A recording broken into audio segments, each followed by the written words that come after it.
This week on the Jock and Nerd Podcast, we review the movie that started it all, 1978's Superman. Plus, The Punisher joins the Spider-Man Brand New Day cast.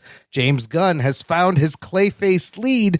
The Highlander remake adds a Man of Steel actor. China to use AI to restore classic kung fu movies, our favorite rom-coms, and more. All in this edition of the Jock and Nerd Weekly from Monday, June 23rd, 2025.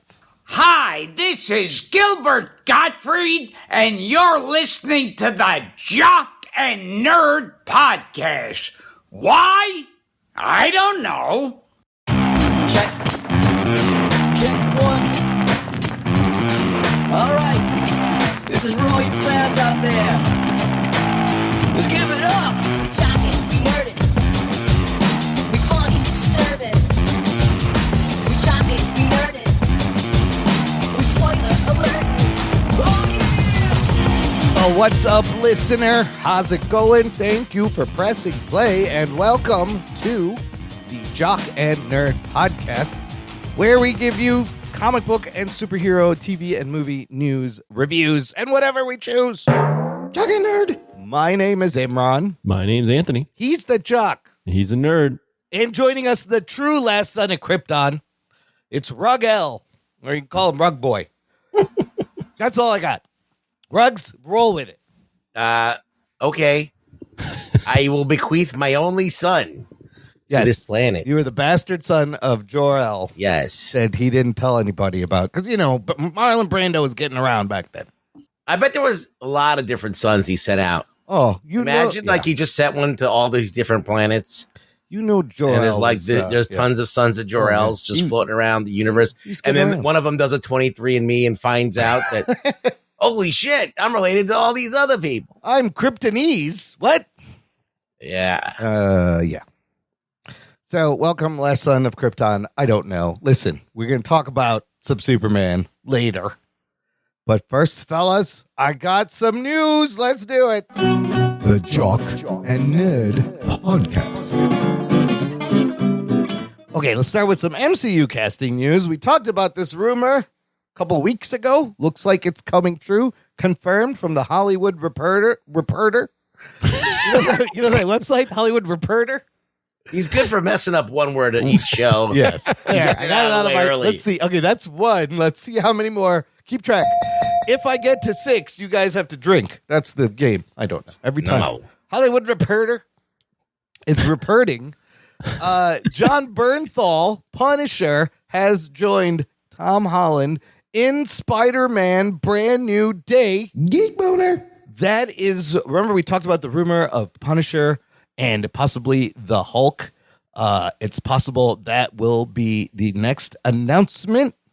Here's an interesting part about this, because we just saw Bernthal in Daredevil and in all the Netflix Marvel Daredevil things, and he's very violent, very bloody.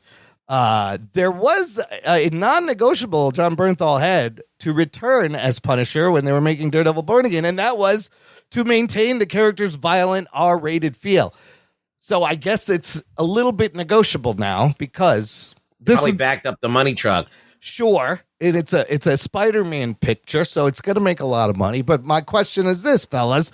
Do we want a PG-13 Punisher? I like that maybe it's going to be a grounded story with him and Peter maybe fighting a Rage Hulk. Sounds fun.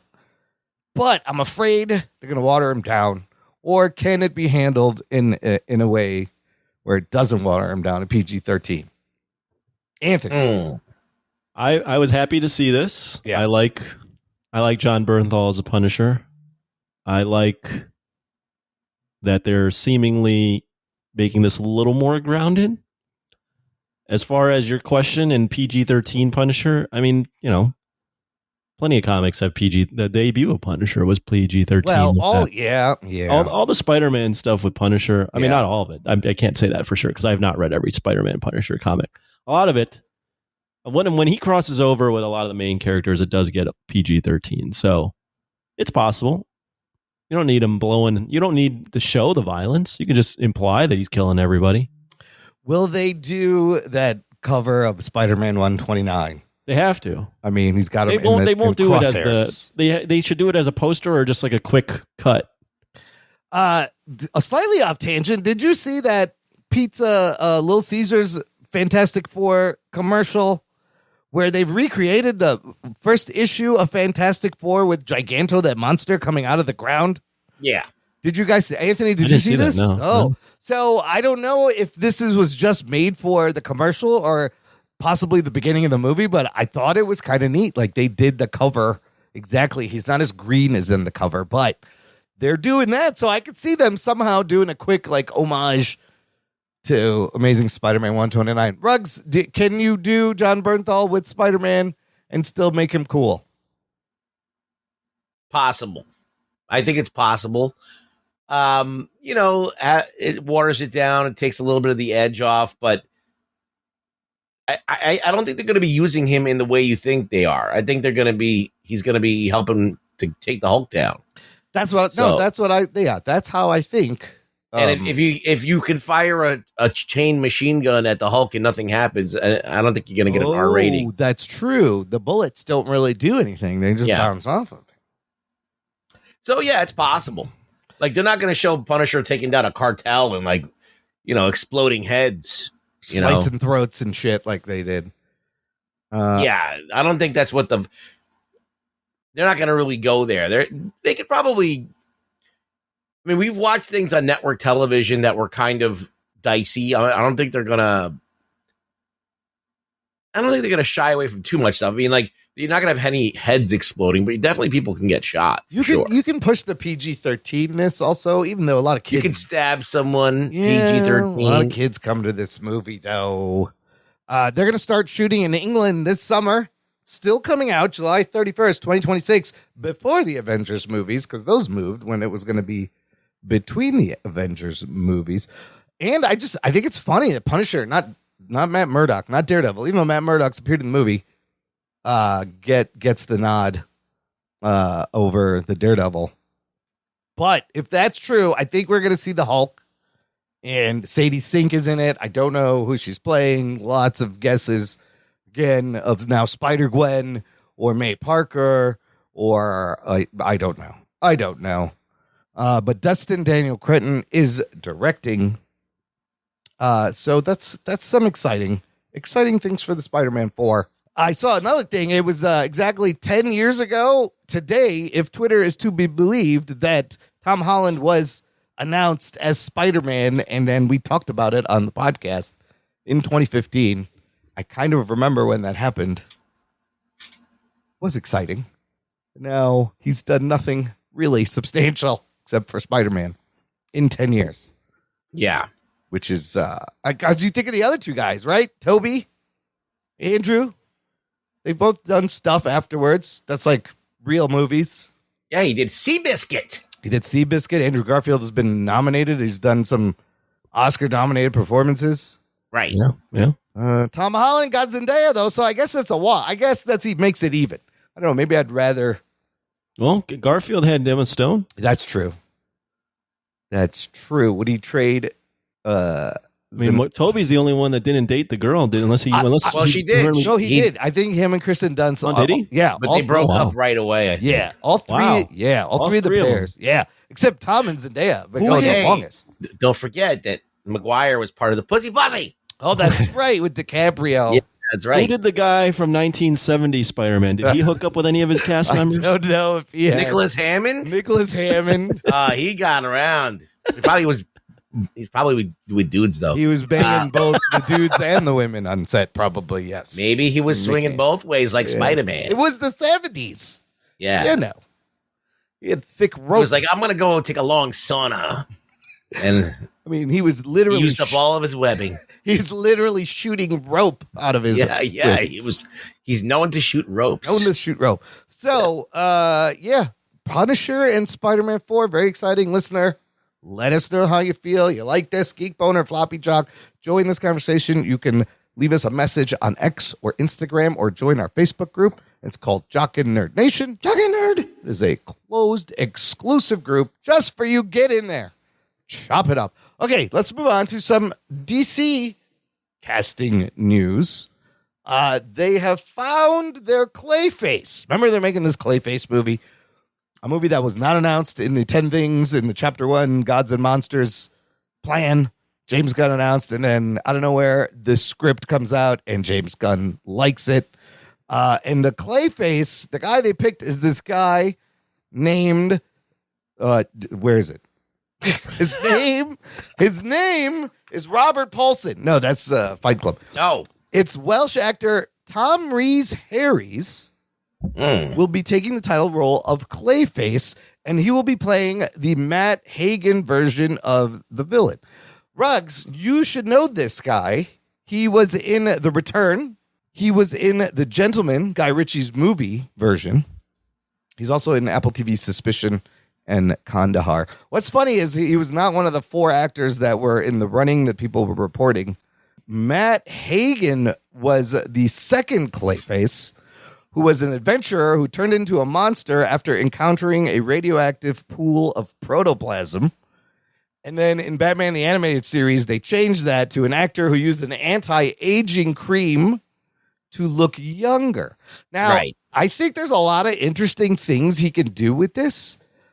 He said that it's going to be directed by a horror guy who did See No Evil, and it's a body horror script. And he's also said it's going to be R-rated. He's also said it's going to be a commentary on maybe the usage of AI and deepfake technology on how it affects actors. But I think the most interesting thing he's doing here is making a horror movie, because this is a genre that is always popular. In fact, I saw somewhere there's no less than 23 horror movies coming out just this year.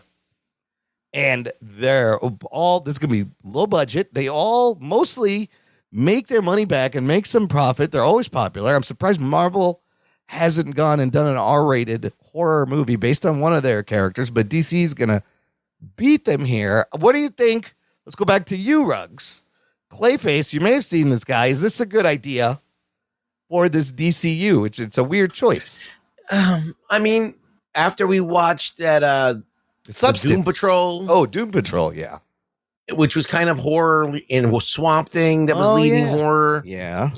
I feel like that's not a bad way to go. I mean, you got a lot of dark characters. You got John Constantine. You got all kinds. You got the Demon. You got Etrigan the Demon. You got all kinds of Shade the Changing Man. You got all of these dark characters. Yeah. You could do a lot of horror. DC actually lends itself way more to horror than Marvel. That's does. an interesting point. Yeah. I mean, Marvel started doing its own thing, like with Damien Hellstrom and all that other stuff, kind of in the mid 80s into the 90s, right, to kind of catch up, because Vertigo was going into horror, and they just have a lot of occult things going on in DC. I mean, Blade should be a horror movie. You could do Werewolf by Night. It's kind of horror. Yeah, but I mean, there's definitely like the Morbius.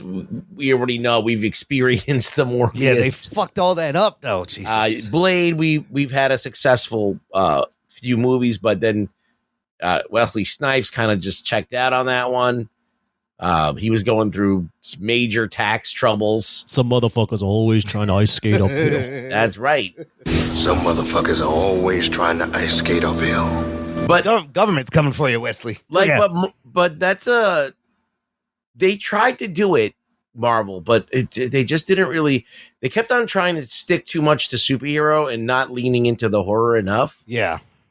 Or I think that one of the reasons people like horror movies is that you can kind of go crazy with them. Yeah. And do directory things and kind of the suspense and the tension and all that stuff. That's like filmmaking like stuff. It's all like creating tension, and it's not like stuff that you can do with let's just CG the shit out of it like most Marvel movies do. Let's get a moment that we could just create in a computer somewhere. I think a lot of horror movies rely on just sound and camera movements and timing. Yeah. So, and not so much on big budgets. So I think that that's a smart move for DC to kind of go into. And I think James Gunn is smart for doing that. Yeah. And he is kind of like a guy who has made a horror movie or two, or that's true, or very gory movie. Yeah. Like even his superhero movie, Super, right, was kind of like off the beaten path and a little bloody. So it's kind of in his wheelhouse. Him and Peter Safran and Matt Reeves will be producing. Mike Flanagan wrote the first draft, and then James Watkin directs it. Anthony, does this sound like a good idea? Like, imagine like the Substance kind of practical effects with Clayface in this DC universe. Listen, he's got to carve out a niche, right? And it's clear right now that, you know, superhero movies in general are not hot. And you do a niche movie that did well in terms of critical acclaim and audience acclaim, the ones that saw it, but didn't make the money that it needed to make. And I'm talking about Thunderbolts. Yeah. So if you're gonna do these niche films, it is a risk. But if you're gonna do it, you got to lean all the way. Yeah. I think the key to like a Clayface film is, or any of these like more niche characters, is you can't go and spend $190 million to make it. You got to be a little bit more frugal. You got to make these at a $50 million or less budget. Yeah.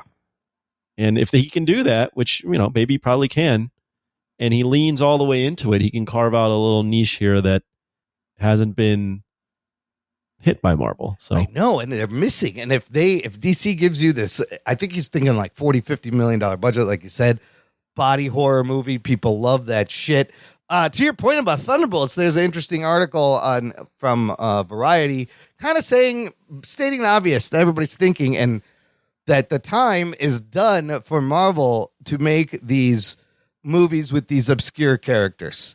They were able to do it in the past with, you know, starting with Iron Man, Guardians of the Galaxy, but clearly the last few things haven't worked, and they're just going to rely on big budget things. If Thunderbolts, you reduce the budget, made it R-rated, and leaned into more of that trauma and nightmarish aspects of Sentry. I don't think doing anything to change the movie would have made people more into it. Sorry to interrupt. Yeah.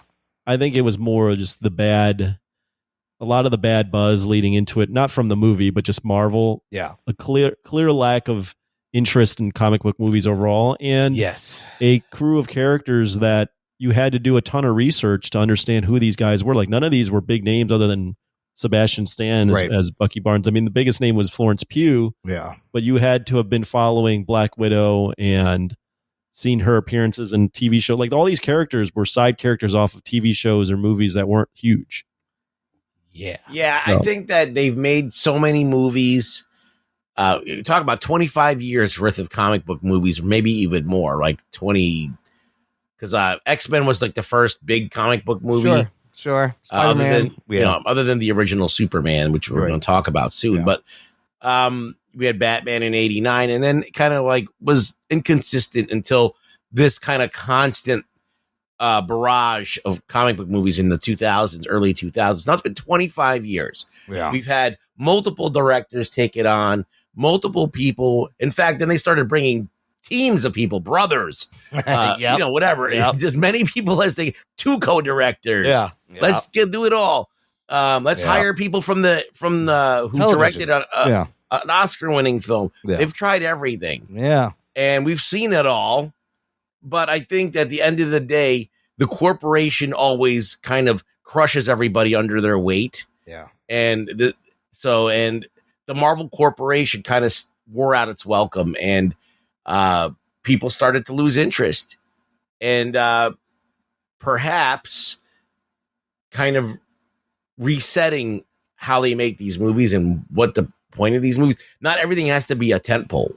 Not everything has to be this ginormous thing. Sometimes you could make something, but make it good. And don't spend $200-300 million and then reshoot it 10 times. Right.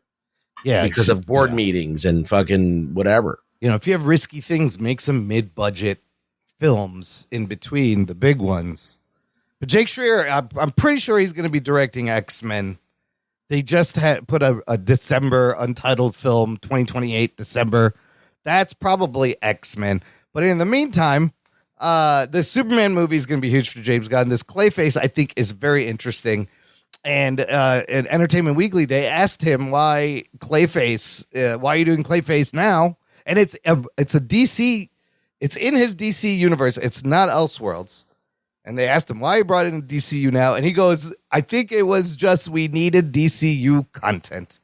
But he also said he's been friends with the writer for a long time. And he sent him a really good script. But that comment of like, we needed content, that's what got Marvel in trouble. So I think he's going to be careful there. But this sounds like a really smart idea. R-rated body horror DC. It could be its own thing. All right, move on to this, Ruggs. This one's for you. I got Highlander casting news. As joining Henry Cavill in the Chad Stahelski upcoming Highlander reboot is Russell Crowe in the role that Sean Connery movie's plays. being made. All right, Yes, great. Yes. Russell Crowe will be playing Ramirez, who was in the original the Spanish immortal, who was played by Scottish Jesus Christ. Sean Connery. Why are you shocked by this? He was the Spaniard in Gladiator, wasn't he? He was, and now they're going to have Australian The Spaniard returns. Australian Russell Crowe play Ramirez. So it says here Ramirez was later retconned to be Egyptian rather than Spanish. So I don't know. I don't know if that makes it any better. I don't know what they're going to take, and they're going to begin production in September. So, Ruggs, what do you think? This is we got a Man of Steel reunion. We got Henry Cavill, Russell Crowe. You like this? As long as he doesn't do the fucking Zeus shit that he did in Thor, I'll be okay with it. He was great as Zeus. That was hilarious. He's hamming it up. I mean, he's doing a great accent. Ramirez is kind of a hammy role. Yeah, but I mean, I don't know. I hope they wear exactly the same They thing. could have gotten a different guy to be Ramirez. Yeah. Like I would think about that other guy would have been a great Ramirez. The guy from No Country for Old Men. Oh, Javier Bardem? That's right. He's great. He is very good. What about Antonio Banderas? You could have had Antonio Banderas in there. Fucking dig him up, dude. Yeah, what's he been doing? Has he been doing anything? Nothing. What about Cheech or Chong? Cheech Marin? Tommy Chong as Ramirez? Anthony, this Highlander movie, you're looking forward to it, right? Can't be worse than the original. It's going to be great. I hated the original Highlander movie. I hated it. I hated it. And then it beat Lethal Weapon 2 in our tournament, which is just blasphemous. Oh, to even yeah, say. didn't it? It did. It did. But I'll watch this Highlander movie. You got Stahelski doing this. I mean, yeah. Come on. Chad Stahelski, Henry Cavill. As long as he does not making this movie for $575 million, that's right. They're still making it. It might have a chance to make some money. And the movie was so good that Highlander was so good that even Christopher Lambert couldn't ruin it. That's the way I see it. They put Christopher Lambert as the worst actor of all time in the main role, who could not speak English or see what he was doing, and the movie was still watchable. So there's something to be said about fair point. It is being made by Amazon. I don't know what monies they settled on, but Henry Cavill's got a couple of interesting deals with Amazon Studios right now. He is doing a Warhammer 40,000 adaptation because he's a big fucking Warhammer nerd. And then I forgot about this. He's also attached to the live action Voltron movie. That's right. Amazon is just doing all the 80s shit. They're like, we're just going to remake it and we're going to put it here. They've been trying to get something off with a second thing with Henry Cavill, and nothing stayed with Man from U.N.C.L.E. Yeah, that didn't work. Sherlock Holmes. Ministry of Ungentlemanly Warfare. That's not going anywhere.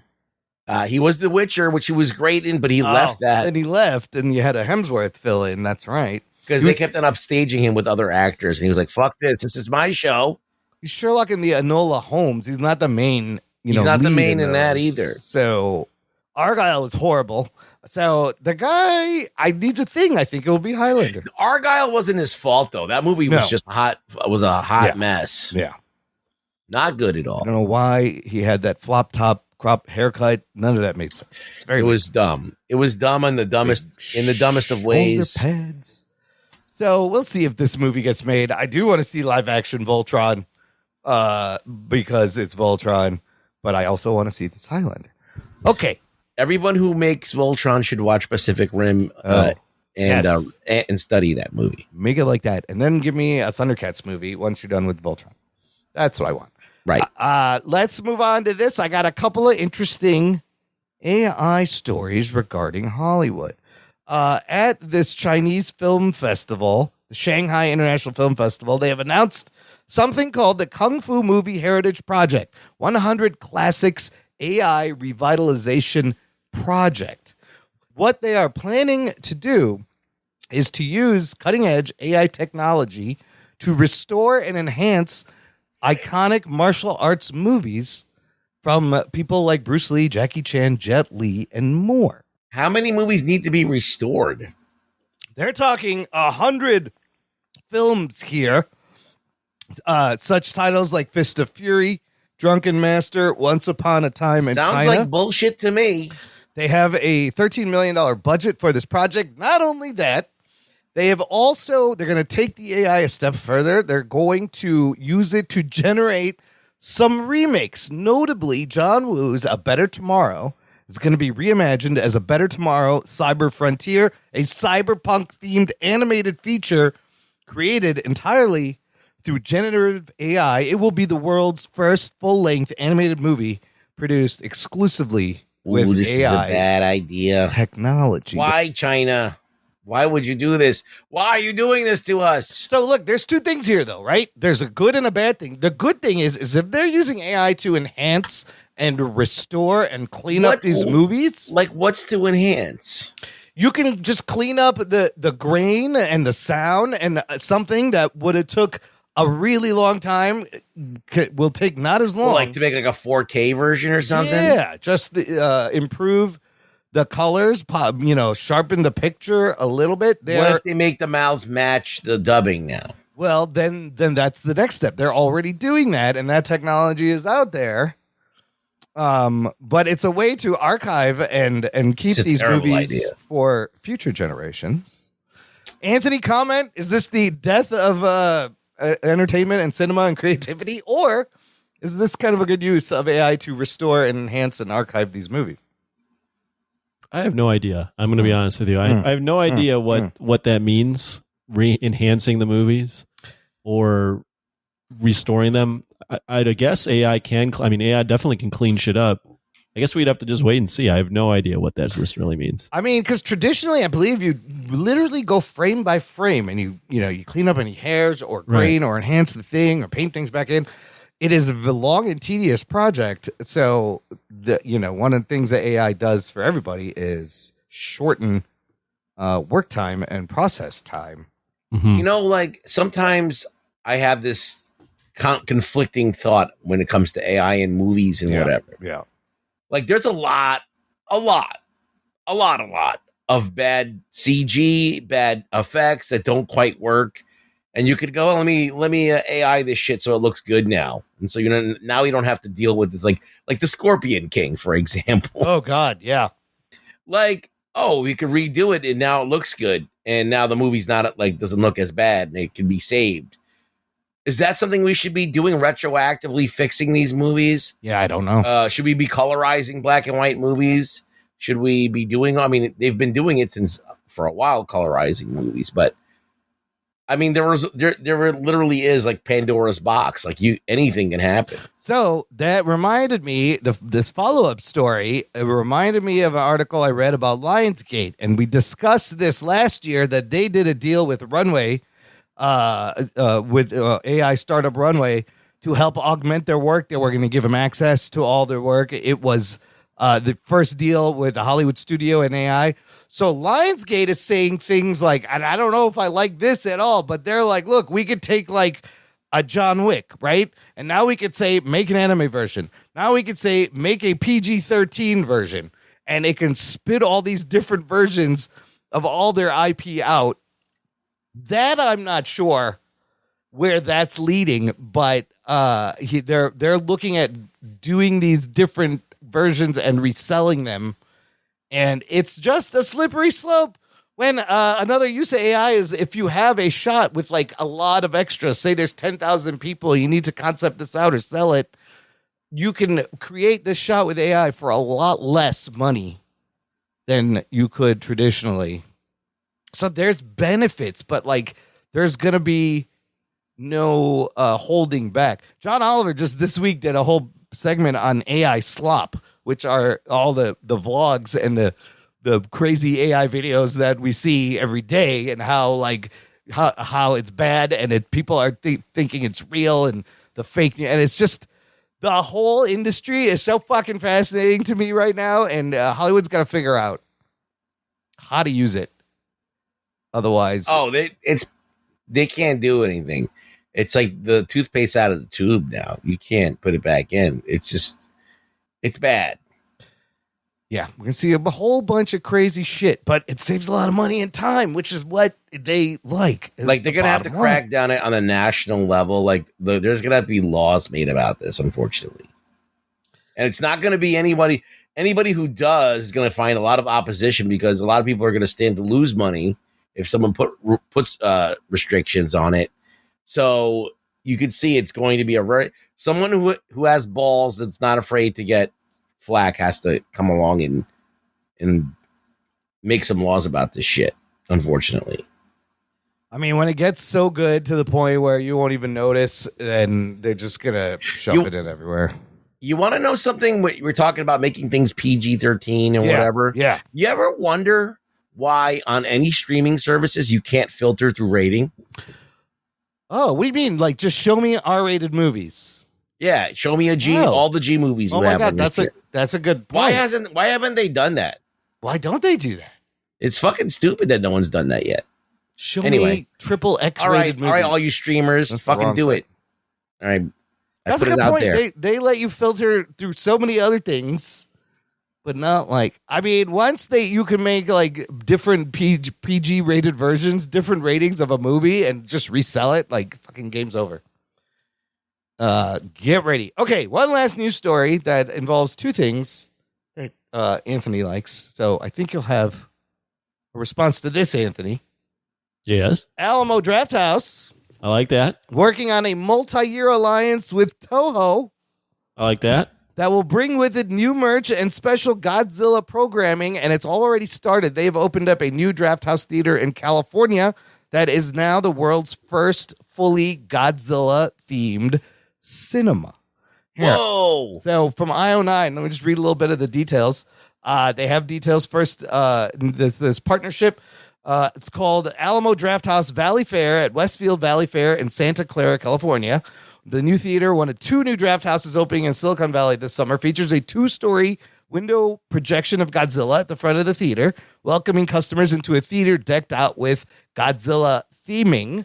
Right now, there's a bar called Bar Odo on its second floor, which is Godzilla's classic Odo Island. And they have Godzilla-themed drinks like Godzilla Punch, Tokyo Tea.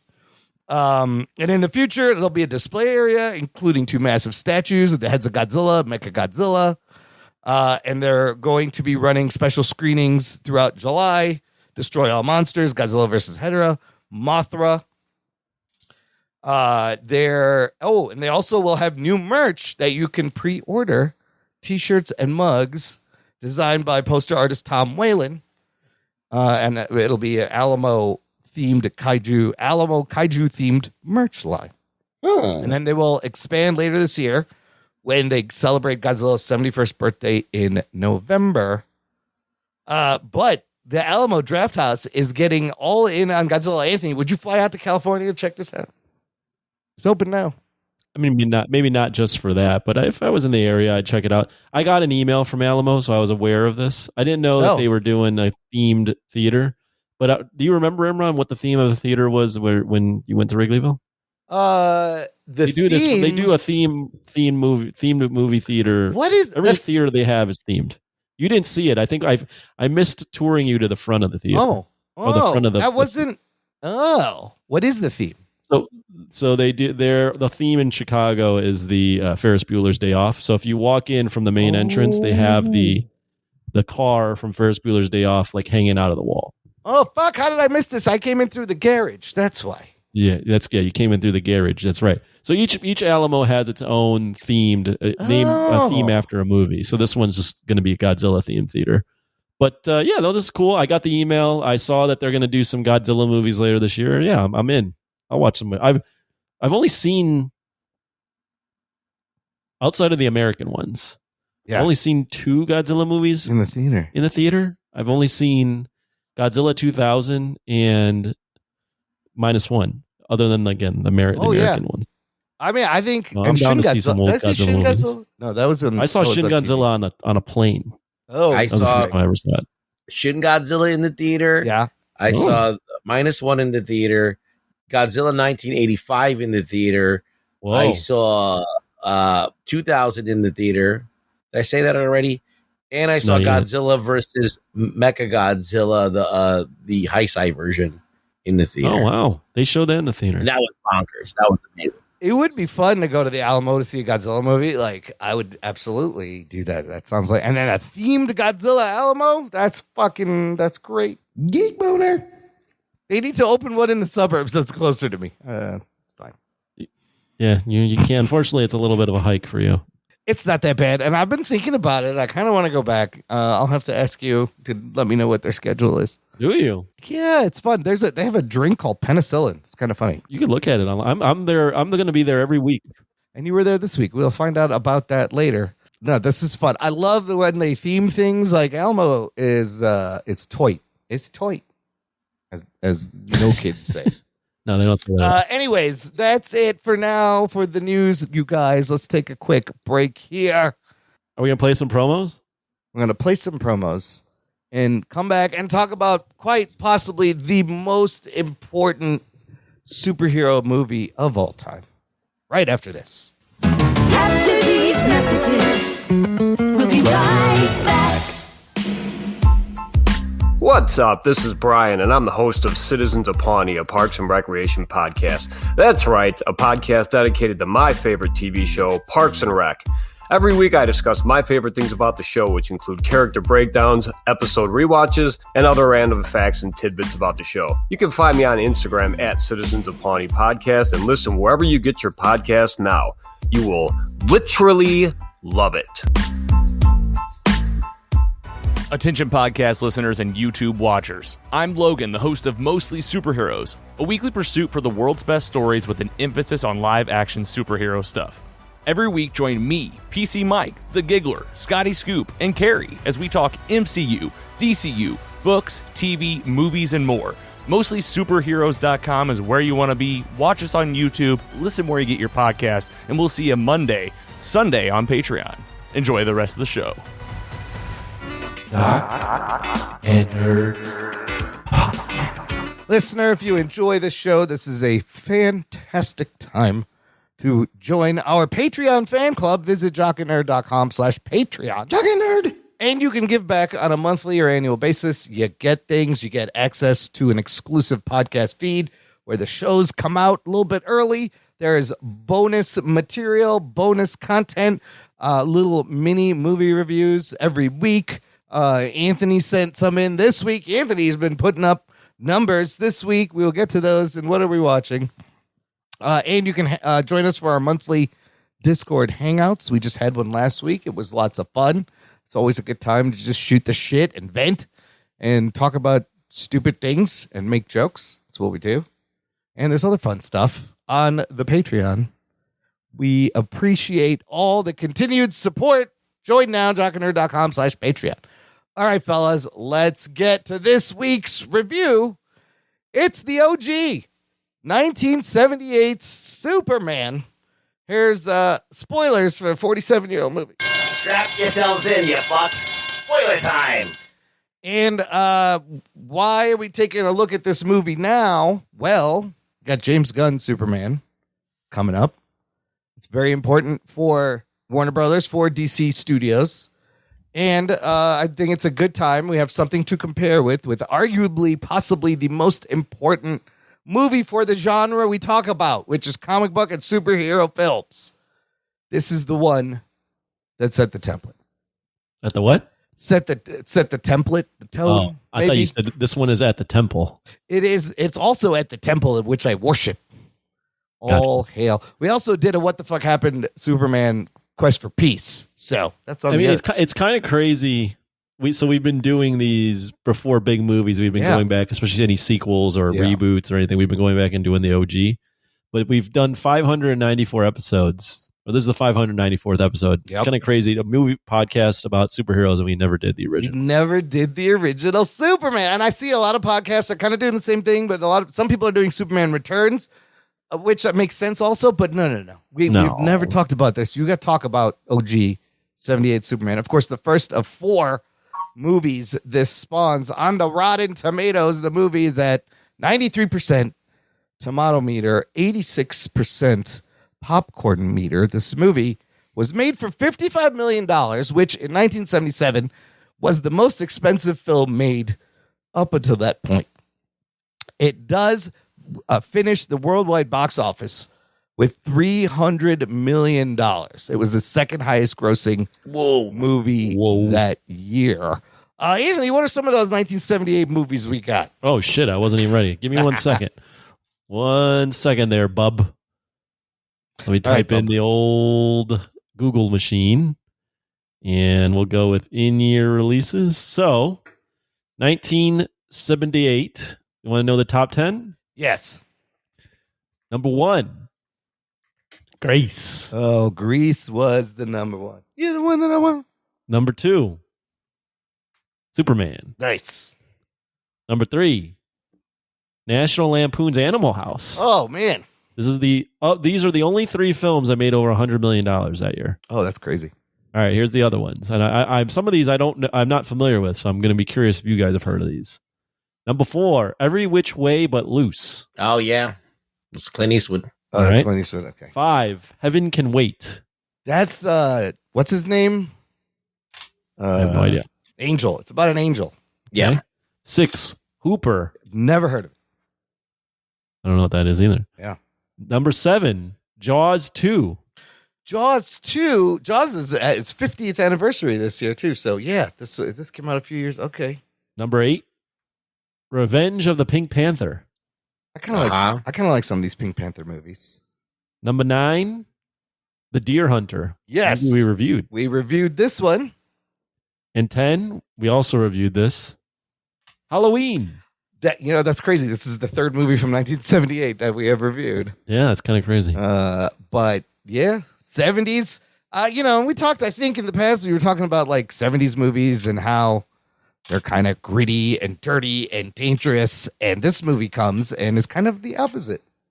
It's kind of the opposite. Well, but also, though, you've got the 70s movies that are like what you mentioned, but then you have this wave of movies that are set the tone for the modern blockbuster, because you've got Jaws, you've got Star Wars, you've got Close Encounters of the Third Kind, whatever the hell, and then you got Superman. Yes, so all come out in the span of 4 years.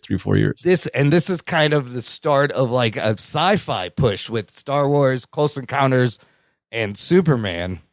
Are the 3 that kind of start all the sci-fi movies you get later. Anyways, this original Superman movie, directed by Richard Donner, and written by Mario Puzo, who wrote The Godfather, actually starts writing a draft for this movie, and then it is taken and turned into a screenplay by David Newman, Leslie Newman, Robert Benton, and then Tom Mankiewicz comes in, punches it up some more. He doesn't get a credit. It just says creative consultant. Of course, you have music by John Williams, the legendary theme. The movie does end up getting nominated for Best Film Editing, Best Music Original Score, and Best Sound at the 51st Academy Awards, and gets a Special Achievement Academy Award for Visual Effects. So, the thing all those 3 movies have in common: Star Wars, Close Encounters of the Third Kind, Superman. People were seeing shit they'd never seen on a big screen in a movie before. It must have been very exciting. This movie is rated PG, and the version that's on HBO Max is 2 hours and 24 minutes. There's a couple of different versions of this movie. I think this is the theatrical cut, I believe, because later on they had a 3-hour, 8-minute version for television that the TV studio could break it in 2 if they wanted. And then there's like a 2-hour, 30-minute director's cut. Adds a little bit more. But the version, I think we all watched this on Max, right? So we're talking about the 2-hour, 24-minute version. Anthony, this is weird to say, but we're going to do it. It's how we do all the reviews. What happens in Superman? Oh, Superman is the origin story of Kal-El, who is an alien from Krypton who is sent to Earth by his father, Jor-El, after Jor-El finds out that his planet is going to burst or be swallowed by the sun or something. It's going to die. So he sends his only son over to Earth. And this story is about this alien on Earth that is superhuman and is raised by parents from Kansas. And during this time, he learns about what humanity is like and builds up a conscience and learns, how to harness his powers, and then becomes a Superman and goes to the big city in Metropolis and starts to save people and fight crime. And because of this, he catches the attention of an evil man named Lex Luthor and has to deal with him. The reason this is such a convoluted summary is because this movie is told in like 3 different stories. Yeah, there's different segments. So it isn't just one. You could simply say it's the origin story of Superman, but that doesn't really do the summary of this movie justice. I forgot to mention the cast real quick, because when you watch this movie, you'll notice something interesting. The first 2 credits are not Christopher Reeve. The movie starts with Marlon Brando, who played Jor-El. Gene Hackman playing Lex Luthor. Christopher Reeve, of course, playing Superman. You got Ned Beatty as Otis. Jackie Cooper as Perry White. Glenn Ford, who was a big deal at the time, as Pa Kent. Margot Kidder. Lois Lane. Terrence Stamp as General Zod in the beginning. Another big actor of the time. And Mark McClure as Jimmy Olsen. And there's some other people. But the fact that Marlon Brando is in this is kind of wild. So, Anthony, let's start it this way. What is your history with this movie? When was the first time you saw this movie? Well, I was not 25 years old like you guys when you first saw this movie. I was You son of a bitch. Barely a twinkle in my father's eye at this point. I was not around. This movie, I don't have like the close relationship to this movie that maybe you guys have, because it wasn't part of my childhood. Yeah. My childhood was the shitty Batman movies, and then really kicked into gear with the X-Men and Spider-Man. Like, those were the movies that were part of my childhood. So I don't think I ever watched Superman in full till, if I did, I didn't really comprehend it, and I didn't really watch it in full until I was much older, probably in my early 20s, to be honest. So I don't have a very close, and on top of that, while I like Superman as a character, he wasn't my guy in DC. I was a Batman guy, and then when I got older, I was more of a Green Lantern guy. I always respected Superman, but he wasn't the first guy I would go to. I always knew he was the most popular, or one of the biggest superhero characters of all time. But I never had this affinity for the character. Didn't grow up with the movie. So yeah, I mean, this movie for me isn't like, I get why it's beloved, and we can talk about my thoughts on it later, but it wasn't something that was a formative movie for me. Mm-hmm. Yeah, a couple of other interesting things. It's 78 when this comes out. It's Superman's 40th anniversary, and the only Superman on screen were these black and white serials, never been done earnestly. George Reeves on television. The TV show in the 50s, and it was all black and white. I think some of it was color at the end, but I literally grew up with this movie. But Ruggs, let's go to you. What's your history with this movie? Well, so when I was a kid, I think I saw this on TV, like regular TV, network television. Channel 11 in New York would have movie nights. So they'd run like the Sunday movie would be Superman, and you'd watch it, have commercials. It was edited for television. This would have been the early 80s. Like, I think it hit TV in 82. I didn't see this in the theater. I was too young to see it in the theater. So I caught it on TV, and it's all we had. Yes. I mean, we had Spider-Man on the Electric Company. Yep. Like, he didn't even talk. And then we had this, and we had the Incredible Hulk. And 60s Batman. And 60s Batman, of course. And that's all we had as far as costume, comic book. And I liked Superman. I liked it. I didn't understand the movie. I was like, this is boring. And then when Superman finally saves everybody and it's in flies, it's cool. But I was very bored by this film when I was a kid. Really? until I got a copy on VHS and watched it as an adult, because I was like, oh, the guy who wrote The Godfather did this. And I was like, kind of like, let me give Christopher Reeve another shot, another real. Let me give this movie another shot. And then I got it on DVD. I got it, and I got the box set. And then I really just fell in love with this movie. Yeah. I like rediscovered it as because all the boring parts are my favorite parts now. Yeah. And when I was a kid, I had no attention span and no ability to like get on with it. But like this movie really won me over later on in life. And now, especially now that I have perspective and I've seen all the slop that we've gotten, I admire this movie so much more. So yeah, that's my relationship with this movie. Is I've been kind of dipping back into it from not liking it so much, being bored with it as a kid, to starting to really love it and now appreciate it on a different level completely now. Yeah, so like I said, I grew up with this movie, and you were absolutely right. This is all we had. There are parts of this movie that are burned into my brain, and there are parts I remember that scared the shit out of me when I was a little kid. But this is my first live-action Superman, and I've probably watched this a number of times. And watching it again, there was some things that I forgot, actually, like the beginning. We'll get into that. I was like, this is in this movie? But, Christopher Reeve, like, he reminded me of my father at that age. And I think it does that to a lot of people when you watch this when you're little. There's a connection. And watching it now, this amazing combination of analog special effects is so awesome to watch compared to, like you said, Ruggs, the CGI slop we get.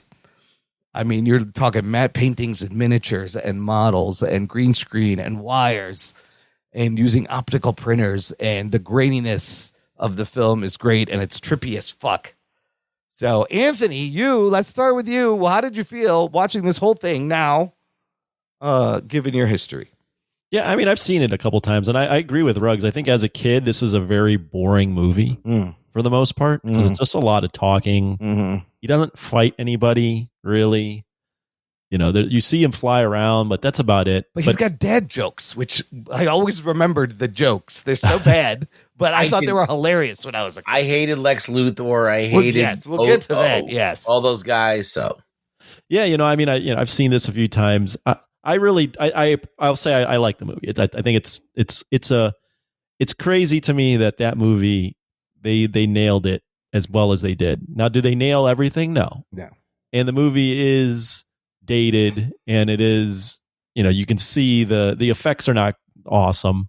They're not terrible, but you have to go with the mindset like this is 1978 and it's the first real superhero movie in a long time, other than the Batman stuff. It's a charming movie. It's an earnest movie. Christopher Reeves is great in it. He's a star. All the farm stuff is all great. I'd say the beginning with the Krypton stuff, probably the more weak part in my opinion. Yeah, like you could probably cut that down. But I'm guessing they just paid Marlon Brando a lot when they were like, well, we got to use him. Yeah, but that really is that. It starts off the movie and you're just like, okay, let's get on with this. Like, you don't need to see all that stuff. Yeah. But once it gets to the farm, I think it's really good. When you get to the Metropolis and the interview and all that stuff and the lines, I love all the lines in the movie. Perry White is great. I wrote down one of Perry White's lines. I'm going to look it up right now. Yeah. But he says something like, what does he say? Oh, when he's talking to Jimmy Olsen, and he's like, "Give me some coffee with some sugar, and don't call me sugar." Don't call me sugar. And then Jimmy tells that guy, "Hey, get him coffee and give me a tea," and passes it on. He's like, well, under his breath, he goes, "Okay, sugar. Sugar. We'll get him some coffee and some tea." Yeah. If you notice, there's so many crazy details. That dude in the red shirt, you see him later on with the tea and the coffee, like trying to get. He brings it to Perry. And he tries to chase down Jimmy. I think if you go into this movie and you go, hey, it's the first one, and it's really a comedy. Yeah. Like if you go in, it's like, hey, this is an earnest superhero movie comedy. I think you have a good time with it. overall, I really liked it. I think I can point out some of the weaknesses. I don't think it's a perfect movie, but without really a template to do this, it's impressive that they nailed it. It's hard to put yourself in the mindset of 78. Like, their tagline was, "You will believe a man could fly." Nobody ever seen that done well in a movie screen, and they pulled it off. It looks fine. But you got to imagine at the time, I think some of it looks still like the graininess helps kind of bury the effect that it looks like it works. You see a lot of the matte lines, but the way they figured out how to do this, they had to invent shit. But I think if watching this in 78, it would be crazy. But I agree. Like, Christopher Reeve saves this movie. Like, it's on him, and they needed to get the perfect guy, and they did. And I still love this movie. The choice of how they did Lex is the weakest part of this movie. I agree. And it's not weak. It's just not him. It's right. It's the performances are great, right? Like Gene Hackman. It's funny. Yes. Ned Beatty. Hilarious. If he wasn't Lex Luthor, he'd be a better villain. Hilarious. Right. But this is not. And the whole time now when I'm watching it, I'm like, why the fuck would Lex even have anything to do with Otis? Why are you sending this guy to fucking do important things? It makes him look like an idiot. Yeah, you're the idiot. Don't have him change the codes. He's going to fuck it up. Oh, Mr. Luthor. Mr. Luthor, I think he's here. But all that shit is great, and there's a lot of backstory. But let's go through the movie a little bit, because there's some weird and wacky things. There's really 3 sections. There's like a Krypton section, which is very sci-fi. Man of Steel does a similar thing. Spends like 20 minutes on Krypton, right? It's like a 20-minute scene. Then there's a Smallville section, which is kind of like a 50s movie. And then you have the Metropolis section, which is your modern day. Yeah, we could go in order. But Marlon Brando, do you know about how he delivers lines? Do you know his method, Anthony? No, I have no idea. The man refuses to memorize lines. So he will have cue cards and his lines written on little cards and set in front of him in parts of the scene. So when you see him like looking around sometimes in like Godfather and movies, he's looking at his line and then saying it. In fact, I believe there was a card in the baby's diaper when he's holding Clark that had his lines on. And on one hand, it's lazy, but he was such a weird person. He would argue that he's like, it gives me a natural first time read of this line. That's not rehearsed. Whatever. I think it's hilarious. He got paid like $3 million and got this back end deal to be in this movie. It's kind of wild that he's in this movie. Well, I think they wanted him as the hook. He needed someone, right? Yeah. Like, none of these other people were all that famous. Yeah. Hackman was like the second tier big, but Christopher Reeve was unknown. I'm curious. What do you guys like the Krypton stuff? Well, I think that they didn't need to have the Zod stuff. No, it makes no sense. He's setting up the second movie. They did that because they were shooting the 2 movies back to back, 1 and 2, and then Donner gets fired and replaced. I think that maybe that should have been something that they glossed over. Like, so when they go back in the second movie, they're like, oh, I remember that from the first movie, but this is an expanded version of it. They could have done all of that in the second movie, though. Also, they didn't. You're right. You didn't need that scene. Well, like, they could have been like, okay, hey, listen, after this trial, can I talk to you about fucking Krypton exploding? Yeah. But because it's so abrupt. The trial ends, you see them in the thing, and then immediately the next scene is, oh, Krypton's about to explode. Yeah, so that doesn't really work. But I think it's important. I see, like, there's things I like about it, and there's things I don't like about it. But I think it's important for, if you've never seen Superman, you know nothing about Superman. Right. The fact that Jor-El is talking to his wife about, and they're having this discussion, and she's like, well, we're going to send our kid to this planet. He's like, no, it's going to make him stronger. I've already like researched this. And like, you can see that he's put a lot of thought into it. And then there's that moment where he's looking at him in the thing, and he's starting to like almost break down. The son becomes the father. Yeah, and he kind of has this like tear in his eye, and I'm like, okay, you see his emotion, and then when he's in the ship and he's in his way to Earth, you have Jor-El talking to him and telling him all this stuff and kind of like implanting it into his brain. He sent him with a podcast. He's essentially sent a podcast with him. But like it does it to me. this is the sci-fi part of the movie, and it's my favorite part because not because of that first scene. I think we could cut that, but I think that the fact that they thought about it so much, this father-son relationship of this guy who's got to send his kid and send him with all of the memories and all of the things to help to equip him for him to have a reason to be the last son of Krypton. And I was like, oh wow, they really thought about this. They really wanted to imbue Superman with a real purpose and kind of a knowledge that is like he didn't just discover on his own. This was and he has a relationship with his father that's been long past. Right. And it just adds this mystical. He's like, by the time you see this many years will have passed. Yeah. And all that other stuff. And it just gives it a more mystical, sci-fi, ethereal presence, I believe.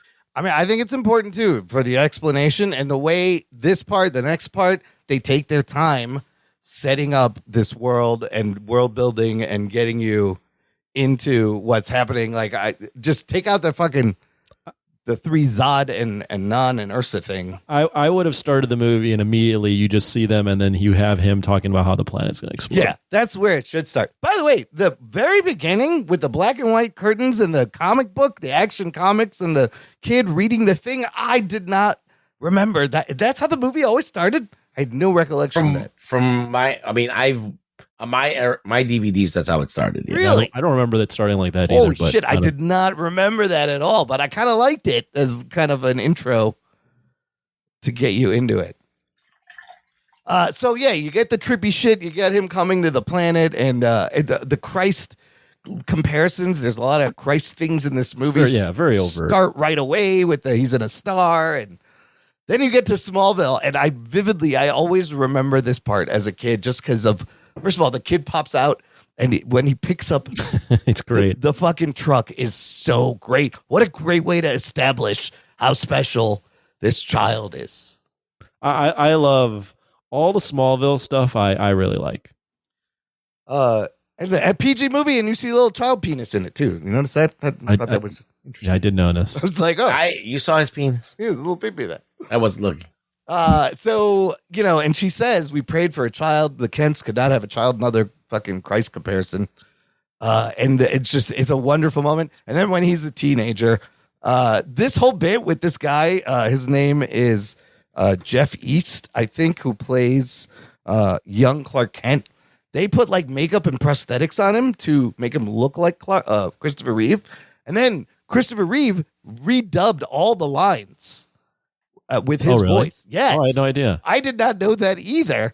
And he just did like a higher pitched thing.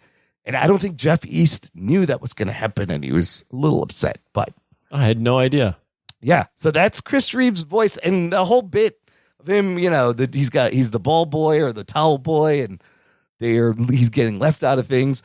He kicks the football, which is great. That's a wooden football shot out of a cannon from the ground. Practical effect. Well, great. Fantastic. What I like about this, and not to put down another movie, but I'm going to, is they do a good job of having him hide his powers, talk to his father about why that's important. Yes. And not do it in a way that's stupid like Man of Steel, where he's like, don't save me. I thought the exact same thing. I was like, look at this speech. Or when his dad suggests that he shouldn't save a bus full of children. Yes. Maybe you shouldn't, Clark. The lesson that he learns is that he has all these powers, but he can't save his dad from a heart attack. Well, no, but his dad says, Clark, you're here for a reason, and it's not to score touchdowns. Because he's like, what? Why shouldn't I do this? Why can't? He's like, a bird flies. Is that cheating? And that's the advice, proper Jonathan Kent advice. Isn't that a great, but like, look at that. Very elegantly in that scene where he's talking to his dad and walking up the driveway, they nail more than any other Superman thing that's been done since. Absolutely. Yeah, absolutely. Absolutely. Right. Yeah, absolutely. I mean, you learn why he teaches his son. Yeah. Why he needs to hide his powers. Right there. And but then also his son learns the ultimate lesson in humanity, which is you can be as powerful as you want, but you can't save someone from dying, from a disease like that. Dude, even Glenn Ford, that moment where he grabs his arm, I vividly remember this as a kid. It fucking made me so sad. And he goes, oh no. And you could see in his eyes, he's just realized he's out of time. But that's the impetus for Clark to be like, I got to figure out like what's going. Like I got to understand, figure out what is my past, like what is my purpose here. Well, and then it continues to do even great things. There's a lot of great shots in this opening. The composition of the barn doors and the way they frame this is brilliant. And the way he is just drawn towards the barn. There's no dialogue. There's no over explaining. He is drawn towards the barn. He's drawn toward, and he finds the green crystal. And then that amazing shot of just them in the wheat field with his mom. Oh, that's an amazing shot. And he's like, I have to leave. Yeah.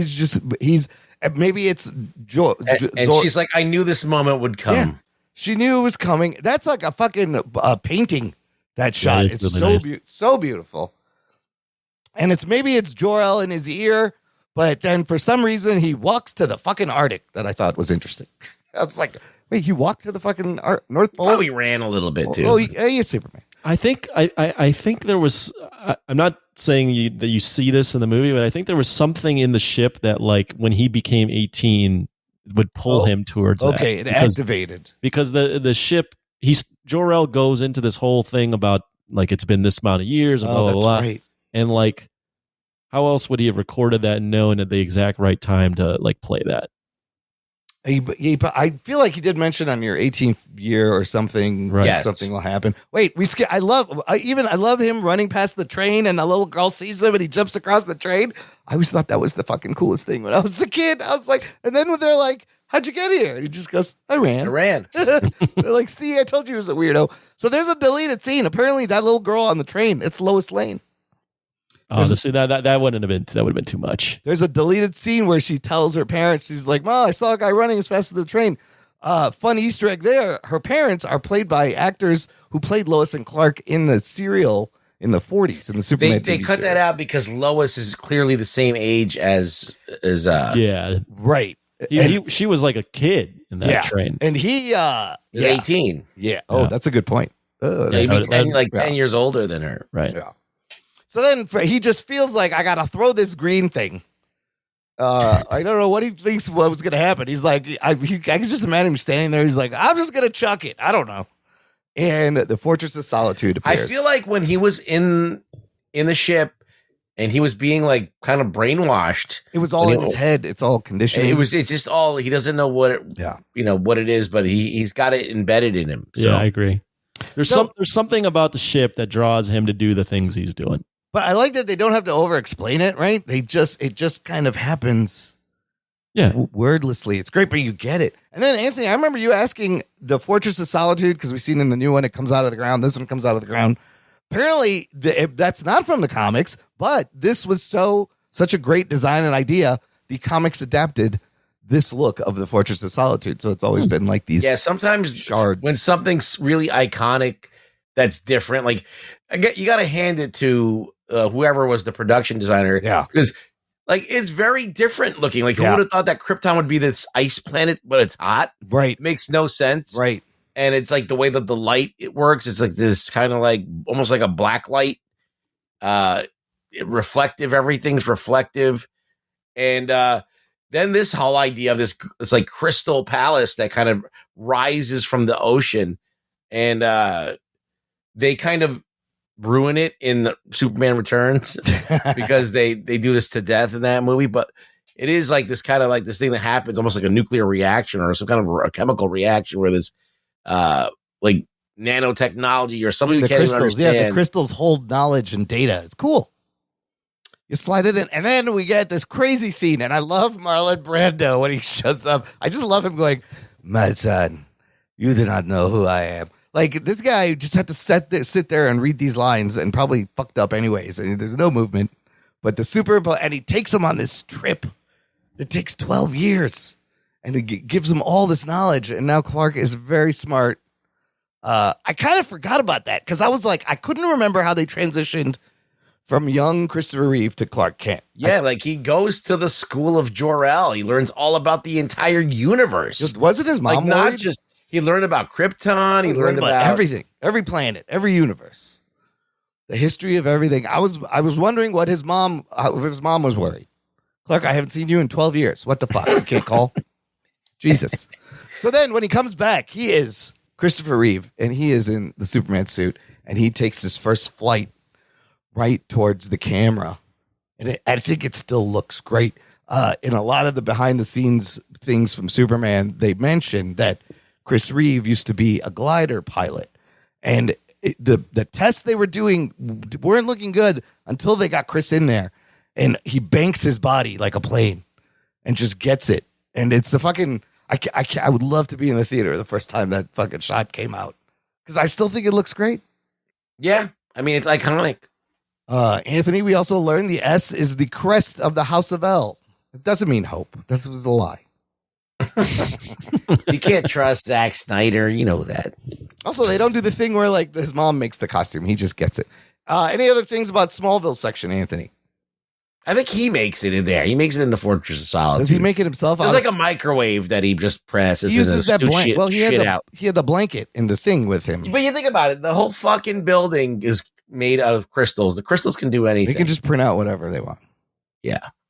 I really enjoyed. I mean, I said it earlier, but I really enjoyed the Smallville part. I think the Smallville part does more for his origin than the Krypton part. I think you need both. You need both of them.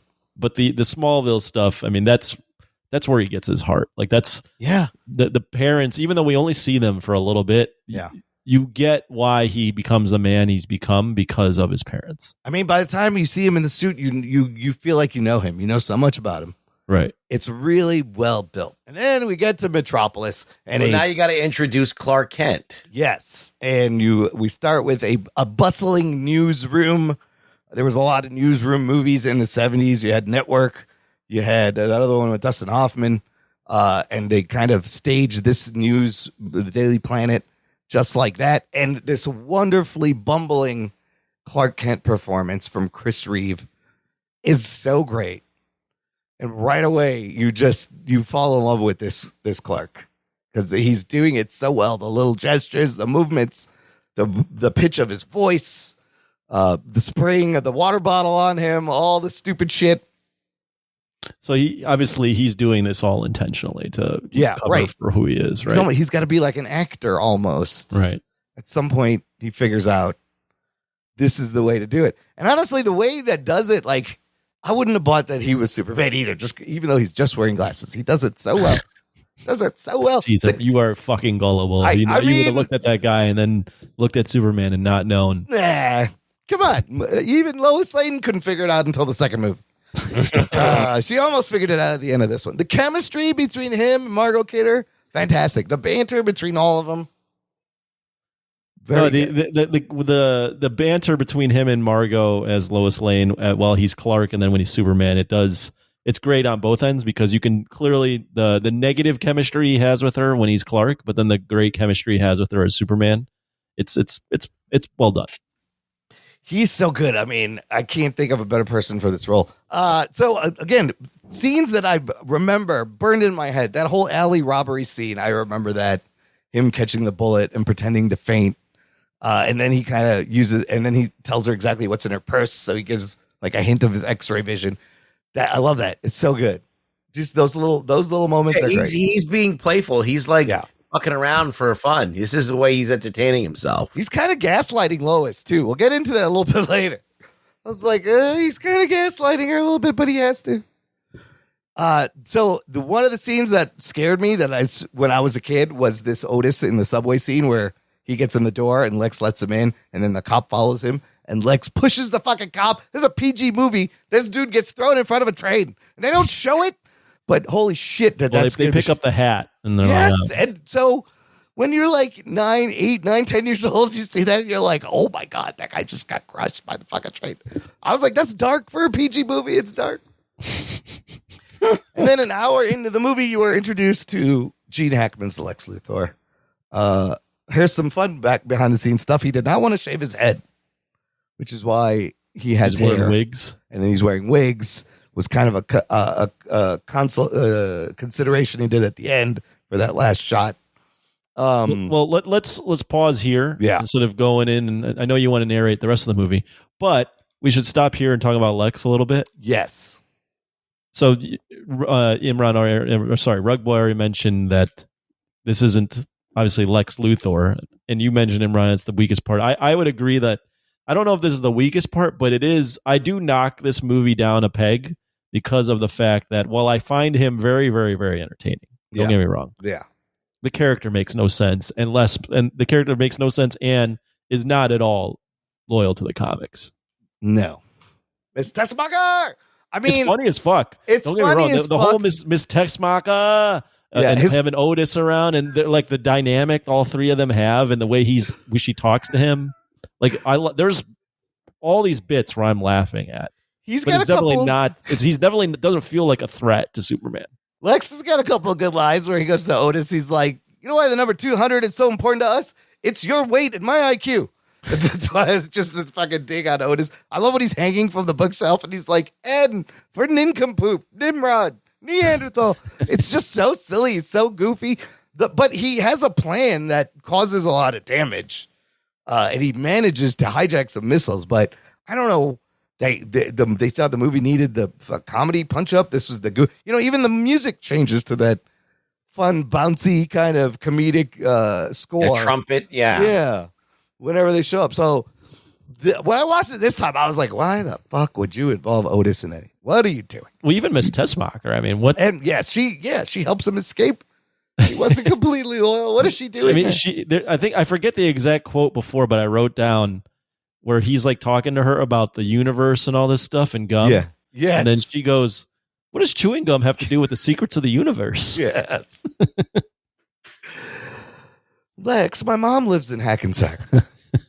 Miss Tessmacher. Miss Tessmacher. There's a Miss Tessmacher in the new one. So, I mean, I will say, I know I'm skipping ahead, but Miss Tessmacher in some water. Yeah, in a wet dress there. Looking pretty nice. She's looking pretty good. Yeah, when you you watch this as a kid, you're like, oh, Miss Tessmacher. Miss Tessmacher, yeah. I wish I was Superman. Well, you also have, as a kid, you have Superman going out. Yep, they're pink. Oh, that part's great. We'll get to that. But they do this running gag where Lois can't spell, but she's spelling all these like crazy words. I mean, he goes, "There's only one P in rapist," which that was an interesting line. And then the other scene I will always remember, the helicopter scene, of course, his first public appearance, the revolving door change, and that dude going, "Yo, Jim, wow, it's a bad outfit." And then I like the part right before that though, where he takes a look at the phone booth. Yes, it's and only they half. it. Yeah, and he's like, and then remember he gets jammed in the revolving door earlier, like several times. Yeah, but he's figured it out, and he comes out, and then when he catches her, and she goes, and he's like, "I got you, miss," and she's like, "You got me? Who's got you?" I fucking remember that to this day. I've always remembered that. And then the other helicopter falls down on top of them right immediately, and then he grabs it. It's such a and great. The music swells, and it's just scene. It's magic at that point. And then even when he drops her off and she's like, "Who are you?" And he goes, "A friend." And then I love when every time he flies off, he goes, "Bye." Just gives a little wave. It's so good. It's so good. I mean, the flirting though before them, where she's like, "Can you see can you see through my dress or whatever?" Oh yeah, no, we haven't gotten there yet. Oh, that's not. Well, then this is when he saves her on the helicopter. But then there's a hero montage of him doing things. Then he goes out all over the city and he that's right. Pulls a cat out of the tree, stops a burglar. Cat burglar. All the drunk cops are looking at him, and this nobody is where believes the dad him. jokes I remember, where the guy where he's flying past the guy going down, and the guy hits him with the crowbar, goes boing, and then he goes, "Bad vibrations." They're so bad now. I don't know why I thought they were funny. Watching it, I'm like, these are the worst dad jokes. No, they're kind of funny. But they're kind of funny. But they show him doing like huge things to saving a cat out of the tree, and then I love the Air Force One. And the girl gets smacked by her mom. Yes, she does. Did you notice that when she goes in, you hear her go, "This man flew down and got my cat," and you hear a smack. I was like, "Oh, really? Shit, yes!" I missed that. Don't lie. The Air Force One engine blowing out, fantastic. It looks great, and the guy's like, "I never caught that until this movie that was Air Force One." That was the Air Force One because they never cut to the president in there. You never see him. You don't know who the president is, but they're like Air Force One. Just fly. But like the set, the effects, the little models, like it's all well done. Now we get to this infamous balcony scene. Probably maybe the best scene in the movie. Ruggs, I'm gonna hand it over to you. Thank God. I know you love this scene. Talk to me about this scene and what's going on here. Lois scores the interview. Obviously Clark hands it over to her. Yeah. He wants her to be the one that interviews him for the first time. And he goes and he tries to mac on her a little bit, He's like toying with her a little bit. He's very flirty. But he does give up all of his fucking, I don't know why, he gives up his weaknesses to her. Yeah, he tells her all the strengths and weaknesses about him. She can print it. There's a lot of like innuendo. She's like, how big are you? I love that. He goes, what? She goes, how tall are you? How big are you? I never lie. I don't believe that. He lies constantly. He protects his identity. That's a good point. He's always lying. He's lying. He's gaslighting her the whole time. So Superman doesn't lie. Clark Kent lies. I don't know. So like this whole scene before they go up for the flight is great. Once they get up there and she's doing the poem. That's weird. That I was like, that did not need to be. We did not need that. Yeah, we did not need that. That was a song that Margot Kidder sang originally, and then they just left it as a poem, which they didn't need. I've heard the song and it's not good, but that part's funny too because he kind of he's holding her by the tips, right, and then he lets her slip. Say that one. He's holding her by the fingertips, but they're loosening and loosening, and then he loses her and she starts falling. And then Glad you clarified there, bro. And then he catches her, and of course now she's gonna fall for you even more. You just saved her life, but also having caused her life being in danger. I thought that was interesting, but that whole flying sequence is very romantic. It's very nice, and then I love how he comes back. It's a little much, but like I get why they did that. And then the moment when Superman leaves, Clark shows up for their date, and he's bumbling. But then this is a fucking great. Did they have a date? They were supposed to go out to dinner that night after the interview. They had a date. That's why he shows up at the door. But this one little scene where he's standing there, she goes to the bathroom, and he's Clark Kent, and he takes his glasses off, and he stands up straight. And he puts his shoulders back. That's nice. And he's like, I'm going to tell her. Lois, I have something to tell you. His voice changes. And then he fucking can't do it. When she comes back, it's so good. Just a little subtle. Well, even before that, though, like when she's all smitten over him and he's like, she's looking away, he'll like have this little wry smile. Like, yes. Got her. Where she goes. It's just like, he's so happy with himself. He got her. Yeah. Yeah. When she goes, that's Clark, nice, and walks out, and you see him smirk. Like, oh, she's into me. Yeah. So then you got to get back to the plot and the fucking bad guy and Lex in some comedic scenes. His whole deal is that he's finding out what Superman's weakness is. Yeah, because she fucking wrote about it because he told her everything. And so now he's got some information to go on, and he's going to try and anticipate Superman trying to stop him, and sets a trap for Superman. Yeah. And it's pretty brilliant. Like he figures out that there might be some meteorite that might be radioactive to him, right? And they poison him. Yep, they steal that, and they put it in lead because conveniently Superman tells everybody that there's conveniently a lead planter that you can't see Lois's panties through. They're pink though. Yeah, he's already checked out everything. He knows he knows if she's got a Jesus. I mean, he checked, landing strip or he checked her for lung cancer. He checked her for lung. He knows everything. He knows any cancer. He's checked out the merchandise. I like pink. You like pink? He's happy. Yeah, he's happy with what he's getting. Yeah. Can we mention this one scene that has not dated well, and it is during the missile code swapperoo where the girl is playing Faith on the ground. Oh my God! I wrote on the line there. Yes, Larry Hagman as the chief of military. What does he say? I got to pull this up. Yes. He goes, Miss Tessmacher is passed out on the ground to distract these military in a men. short red dress with low cleavage. And they're like, they say something along the lines of, how, what should we do? Or how should we treat her? And she needs medical attention. Yeah. And he goes, vigorous chest massage and mouth to mouth. And then someone's about to go in and he says something along the lines of, oh no, I can't let you guys do that. Oh my God. My superior, I can't let you guys do something like that. I wouldn't do. Yes, and he's going in to just fucking assault her. I know. And they all turn around and surround him and cover him. You can't say. I was like, wow. And he makes them all turn around. Yeah. Wow. 1978. Okay, that's crazy. Miss Desmacher. Miss Desmacher. Look, she knows what she got in. She knows what the gig was. I do have to admit the Otis is fucking dumb on purpose. Yes, but the codes where he's writing the 3 numbers and then he's like 317. And he's like, no, that was 317. That was 2 different numbers. There was a 4th one. So they did this whole thing and then they got to go back and do it again and send Miss Desmacher to do it. It's just ridiculous. And then I do like how Lex contacts Superman with the high pitched message. No, that was cool. And then Clark jumps out the window and his clothes magically just disappear and he turns into Superman. Yeah. But did you notice his pants are still on when he has the cape? If you look closely. Oh, no, I didn't look. Yeah, I was just going to bring up, though. Yeah. We blame Marvel for the like appearing costume, and the nano Richard helmets. Donner's motherfucking ass did this way back in the day. He's not even trying. They just change. It just changes. It's just an appearing costume. Yeah, it's so funny. But he's still wearing pants. He's moving so fast that you can't see what he's doing. But when he's falling, he has the suit, the top of the suit and the cape, and he still has the pants and the shoes on. It's pretty fun. They didn't complete it. And then, so we get the whole scene. He meets Lex. He gets down to his lair.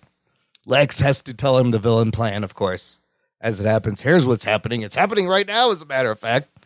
Don't open that box. It's kryptonite. Goes in the water. It's such a casual conversation. I know. He's like, I'm going to send you a bill for that door. Otisburg? Otisburg, really?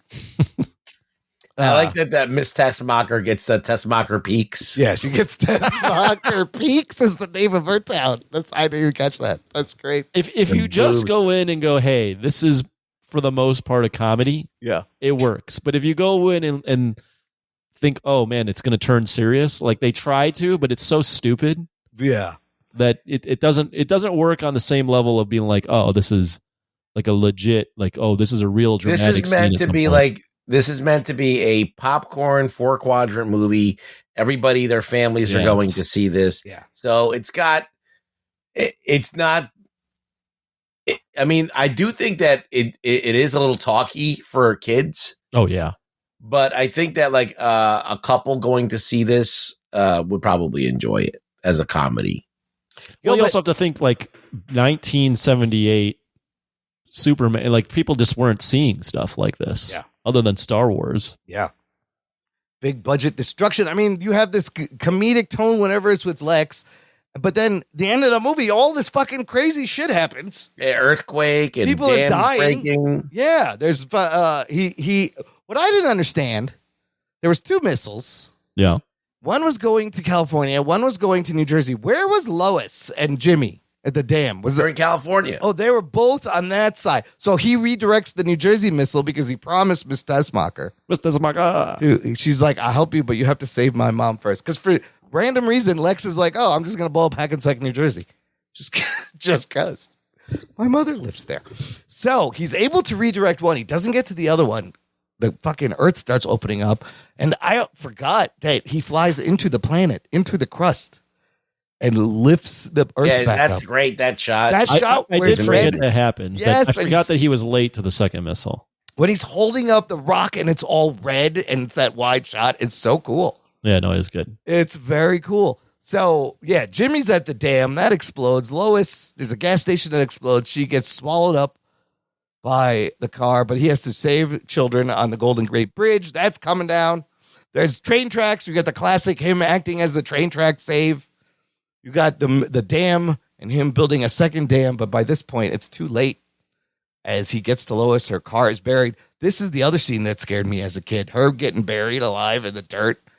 It looked very real. Like, the tone of this movie shifts dramatically. It does. Because he gets there and she's fucking dead. And when he pulls her out of the car. Oh, my God. His emotion. Just like his dad. He couldn't save her. With all the powers he had, he couldn't save her. It really does hit pretty good. It's even his acting is really good. Yeah, him yelling into the camera isn't super cheesy. No, because you almost expect him to do like a no, but he just screams as he flies away. And then you get Brando's great, my son. You are not to interfere in human history. Is that your Brando impression? My son. That's what he sounds like when he ever says my son. Okay, let me jump in here. I know because you're going to talk about how he flies around the world and backwards to reverse time and save her. Yes. I hate that. Yeah. I hate that because it's once you introduce that, and I know that other superhero movies have done this later on, Marvel too. But once you introduce that, anything like what's the value? Like nothing means anything anymore. Look, he wasn't supposed to do this, and he's not supposed to do it. That's what Jarrell said. Like physically, it doesn't make sense. But they mentioned, of course, physically, just flying backwards, flying against the rotation of the Earth does not do anything. Also, what I didn't understand is when he stops it, he rewinds it, and then he spins it forward. Like the earthquake just didn't happen. What happened? Like, why did it not happen? Did the missiles not hit? I don't know. I was very don't know confused. exactly who I don't know happened. if I don't think it's that the earthquake didn't happen. I think he just gets her out before that happens. Sooner. Oh, okay. So maybe he gets there before that. Okay. But they kind of a little bit hint at like time and the universe and interfering with humanity and him having to make a choice. But it is something. I have a quick question. Yes. You've never seen him do. Did he use his eye blast at all? No. In this movie, no. I don't know. He didn't use the cold breath or the heat vision. So they saved that for Superman 2. Yeah, at all. But instead they give us this rewinding the planet time power, which nobody knew he could do this. I don't know. As a kid, I really enjoyed it because I thought it was fucking as a kid, of course, that's the coolest thing ever. Yes. I'm just thinking about, because you make 3 more movies after this. Yeah. Like the implication of the fact that he can just change time at any time means like he's basically like he can do whatever he wants. There is no meaning to anything he says, because if he fucks it up, he can just go back in time and do it again. But he can't go back really far, just a little bit. Otherwise he would have saved know that? I don't know. Otherwise he would have saved his dad. He didn't know he could do that when Pa Kent died, but yeah, it is. It's kind of a way to write yourself out of a hole there at that point. Like, what else? They wrote themselves into a hole. Done? I don't know. There was no other way to do it. Like, does she need to die? No. Like, what does that do? What if we're thinking about the plot? What does that do for the plot that he does that? I guess the fact that he's now gone against what his dad said. Yes, he chooses to interfere to save one human.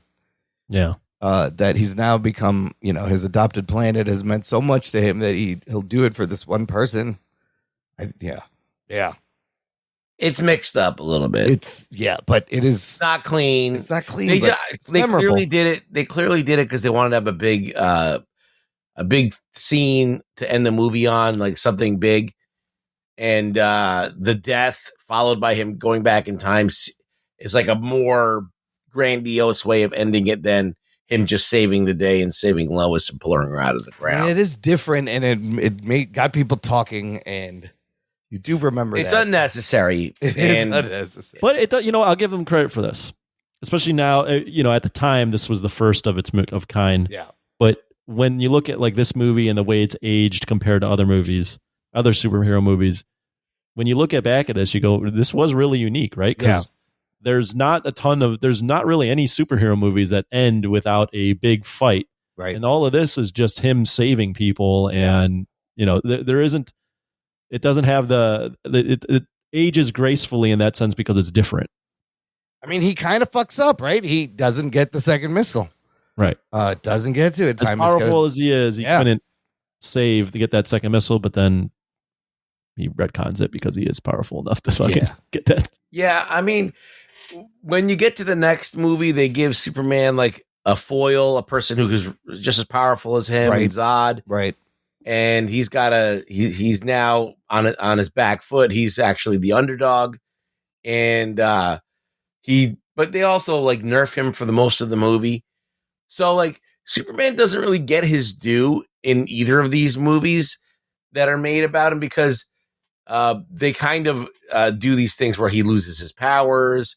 And they give him like this kind of milk toast version of Lex Luthor, where he's a guy that's living underground in a subway, and has like 2 underlings, and one of them is the complete moron. And he continues to make him do important things. Yeah, so it's like you can't really buy him as a serious bad guy when he's living underground. It just doesn't in hiding, and it's just very wacky. Yeah, they made some decisions that were kind of limiting, like how great Superman can be. Because when Superman has a great villain that he could fight, right, and Lex Luthor is at his full powers, kind of like representing the human not wanting to be replaced by this or kind of superseded by this new being that he doesn't want to capitulate to. I think that's more of an interesting dynamic. And I think that's what the Gunn movie is doing right, that you could tell from the trailers, is the Lex we're getting. Well, that's too soon to say, Imran. I think so. No like idea. He's jealous. He's mad I at think him. that personally, I think that Gunn overcomplicated things with throwing all that stuff in there. But I mean, from the trailers, he's a better Lex than Gene Hackman Lex already. To be fair to Gunn, Zack Snyder already redid Superman's origin, right? And we don't need to do it again. Yeah. So whatever. We kind of had two shots at it. I think this is the better shot.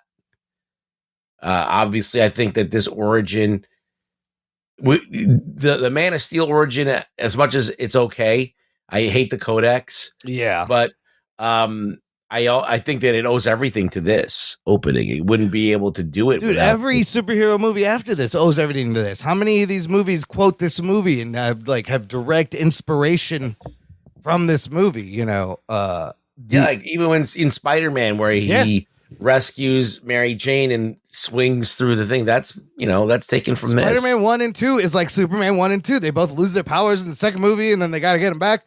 And even at the end of this, the flight through space and then that look to the camera, and that smile, that earnestness is a wonderful way to end this and establish this universe. But this is the movie that establishes this genre. Let me. Oh, go ahead. Sorry. No, I was just going to ask. Overall, does this movie hold up? Did the effects hold up for you guys? What I wanted to say. Yeah. I mean, it holds up. The effects are what they are. It's not terrible. It's not great, but it's 1978, right? Yeah. Like that. I didn't mean to rhyme that, but can you suspend your disbelief and watch the movie? Absolutely. I think so. I think you can certainly just suspend your disbelief. It's interesting though. You brought up, Imran, that this movie is the movie that spawned everything, but I disagree. Oh, I disagree. Okay. And the reason I said that, this movie inspired everything, but there wasn't a big rush to make more superhero movies after this. It's only Superman movies that get made after this. The next superhero movie that's besides Superman is Batman. That's not till '89. Right. So it wasn't like everyone was like, "Oh shit, we got a moneymaker." Well, what happened is after that Superman 3, it went downhill quick. Right. Well, I also think there was a lot of like rights stuff, so I think it was a little bit more complicated than that. But it's just interesting. Like this is the first, I guess, new modern superhero movie. Yeah. But like there wasn't a bunch after that. There wasn't. Well, I feel like what happened was Superman comes out. Then all of a sudden they try and fast track the Spider-Man movie. That gets tied up in hell. Right. So they decide to do a Spider-Man TV show instead, and the Hulk TV show. And so those things now are, Hulk gets pretty good ratings, but the Spider-Man one does not, because they can't really do Spider-Man with the budgets that they have. So they're kind of up Schitt's Creek and they can't do anything. They're doing Wonder Woman too. They're doing a lot of TV. Yeah, they did Wonder Woman and all that stuff, and they did what they could, but they didn't want to chance the big money on these movies because they're effects heavy and the budgets went down. It was a different time where you're in the sequels, you get less money instead of more money. And then in the 80s, it just took so long to get Batman off the ground. I remember it very, very well when they started kind of ramping up. They did the Punisher movie with Dolph. Right. They did the Ninja Turtles, and that's in the 90s. And Howard the Duck in 86 so also. A lot of these movies like yeah, they had to spend a lot of money to get it right, and a lot of theaters were not really willing. A lot of studios were not willing to pony up the money. So it's crazy that it took till Batman '89 to like reignite. But even when that came out, right? Yeah, like by the time the third movie, yeah, by the time the third Batman came out, people were already. It went back was a down joke. again. It was It was a joke. Yeah, but I would argue if you don't get this, you don't have this. You don't get Batman '89. You don't get Batman Begins. Then you don't get Spider-Man. You don't get X-Men. You don't get Marvel trying to. I think it does inspire. I think at some point those other movies would get made, but this is the what this movie does is it shows everyone that this is possible, and it shows them that this can be done well. Yeah, that you can kind of take it seriously and have fun. And it's I wouldn't say it's a miracle, but it's an accomplishment that they were able to nail this, like I said earlier, without any other things that they could look at. I mean, you could look at other genres. Yeah. But there was no superhero genre at this point. And even effects wise, you're making this the same time like Star Wars is getting made and Close Encounters, and they're inventing things and trying to figure out how to make it look good. Like for 78, I think some of the shit is still holds up. Roger Ebert gave it 4 out of 4 stars. Well, I think what makes it hold up is the effects and all that stuff are important, but it's the casting. Christopher Reeve in the titular role, as you like to say, Imran. Titular. And then also, Richard Donner and the earnestness that they put into each of the scenes. There's this easily could have been a joke. And while it is funny, there's enough moments in there, enough heartfelt moments where you're like, oh, they actually give a fuck about this, and they're trying. And for the most part, they nail at least Superman's personality. So what aspects of this do you think James Gunn's Superman needs to capture? We're talking about James Gunn Superman? Reproduce. I'm saying if we're going to compare, he's bringing a new Superman. This is arguably the best. I feel like the mythic tone is something that no movie could really do now. I feel like when's the last time you went into a movie and you felt like transported in a sense of wonder? Right. And like, not only that, but that anything is like they primed the way that they did Jor-El and the way that they did, like just, I guess maybe it's Mario Puzo's script that just approached Superman in such a mythical way. It took its time setting it up. Yeah, it takes its time. It doesn't. It leaves a lot of things open-ended, but it kind of creates this importance of Superman. Like he is Jor-El's son. He sent him with a purpose. He not only that, but he thought about this whole thing. He has like a 12-year journey with his father from across space and time to prepare him for his role as to lead mankind. Savior. Like he even says, he's like, they're primitive, but they have potential, and Kal-El will go there and help them meet their potential. So he was always he had a purpose. He wasn't just the last son of Krypton. He was meant to be something much more. And so that mythical quality in Man of Steel, it's not there. Yeah. They use this codex and it gets all muddled up, and it takes us from mythical to practical, and it's not as good. I mean, you also have like Joseph Campbell's hero's journey in this, in the different segments, from Krypton to Earth, and then from Smallville to Metropolis, and then ultimately Metropolis to the world. And just each of those sections building on the other. I mean, I think him casting David Cornsweet is a similar, like, unknown as Christopher Reeve, but in this world, as we're seeing, there's superheroes everywhere. Metahumans have been around for 300 years. People have seen weird shit, and this is year 3. But does David maybe his Superman is different, obviously. Yeah. But David Cornsweet Superman doesn't even, in what I've seen, doesn't seem like he has that same air of that he is this being he seems very, very much actually like just a normal random dude. He doesn't seem like he needs to be a guy who cares for humankind, right? Who cares? I don't know. There's something about Christopher Reeve's performance and the writing and the mystical direction that was kind of there that made you believe that he was something. Yes, bought it. No, I mean, I agree with what you're saying, Ruggs. I think seems more mundane, this corn sweat guy. I think like to compare the Superman that James Gunn is making to the Superman now, although it is inevitable, I don't think it's a very fair comparison, because you're talking about a movie from 1978 where this is similar to Jurassic Park or something like that, where when you're the first and you nail it, you have that wonder built in. Yeah. That immediately depreciates as soon as you have that first movie. Yeah. So to capture the wonder, I think is tough. Yeah. I think what they got to do is they got to capture, I've said this a few times, but I'm going to use it again, the earnestness of Superman. Yeah. And that he's genuinely a good guy and genuinely wants to do the right thing. And that might work in a time where, people hate each other now, and there's so much division in the country, like having a character where it's like, I don't give a fuck if you're Republican or Democrat. Yeah. If someone's in trouble, I'm going to go save you. Right. No, and I love that he's playing with that whole, like, who owns Superman? Is he beholden to a government? Is he there for the planet? Yeah, and, I mean, I like that whole trailer where they go, she's grilling him about going to another country and crossing enemy lines and how he started a war, basically, and he goes, he just yells, people were gonna die. I love that, and I love that you get a little bit of that character, and that combined with Lex going, who raised you as a child? I'm gonna kill them too.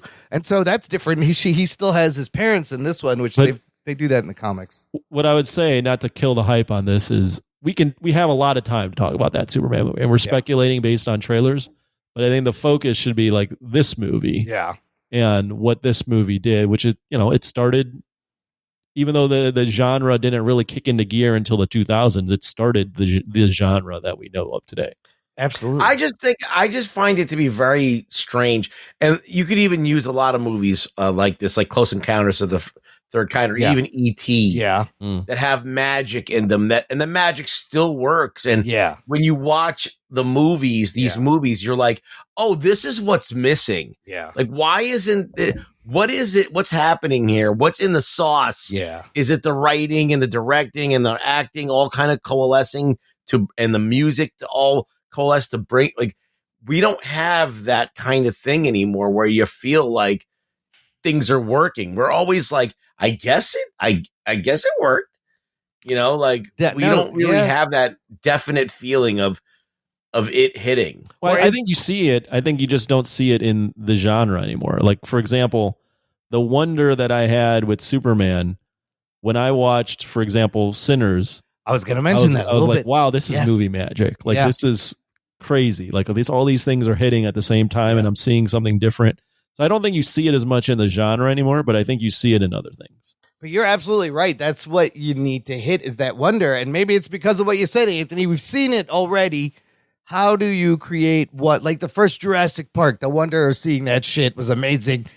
You can't really recreate that. It's not impossible. So the thing, though, is the comparison I'll make is we've seen Godzilla many times. Sure. But when I watched Godzilla -1 in the theater, I went, whoa, like this. Yeah. I feel something different about this movie. I feel threatened by this monster. I felt, it's not wonder, but I felt, oh my God, this is an intimidating being every time this thing's on screen. Yeah. So it's possible to recapture. It's just very difficult. I guess it comes down to, it's got to make you want to feel something. Right. That's movies. Yeah.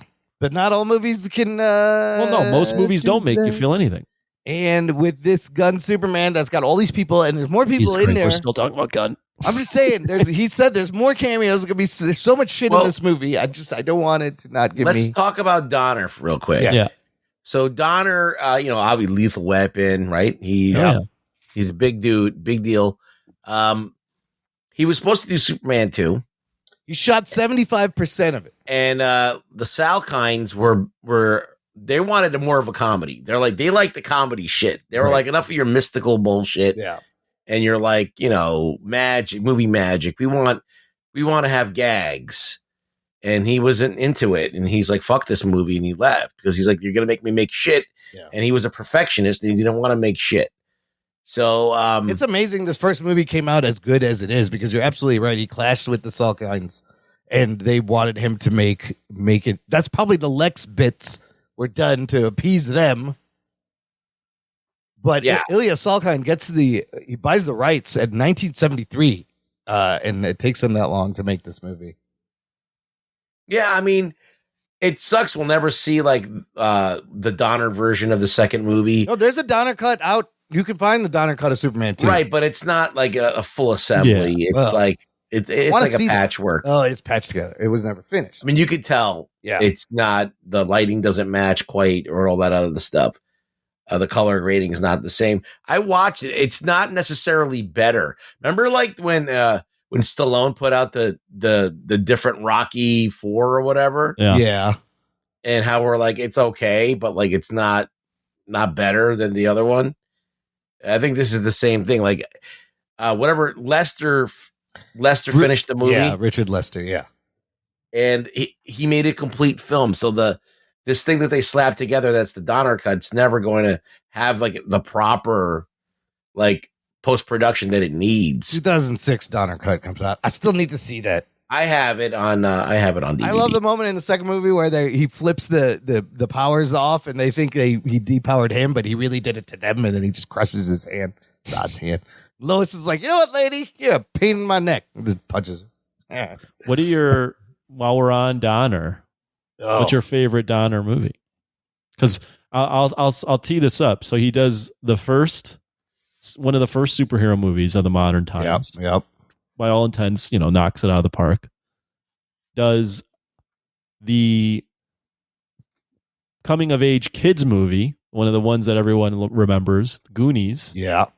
And then does the quintessential buddy cop movie with Lethal Weapon.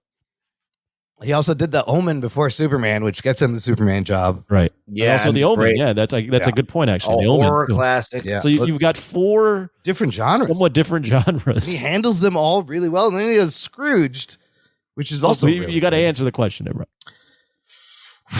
Man. They're completely different movies. This is wild. I would say Superman and Lethal Weapon are got to be up there. Well, they're all up there, Imran. I love Goonies, though. Okay, you're not giving an answer. Shit. Rug, what do you got, Rugs? It's really hard. What's the question? What's your favorite Donner movie?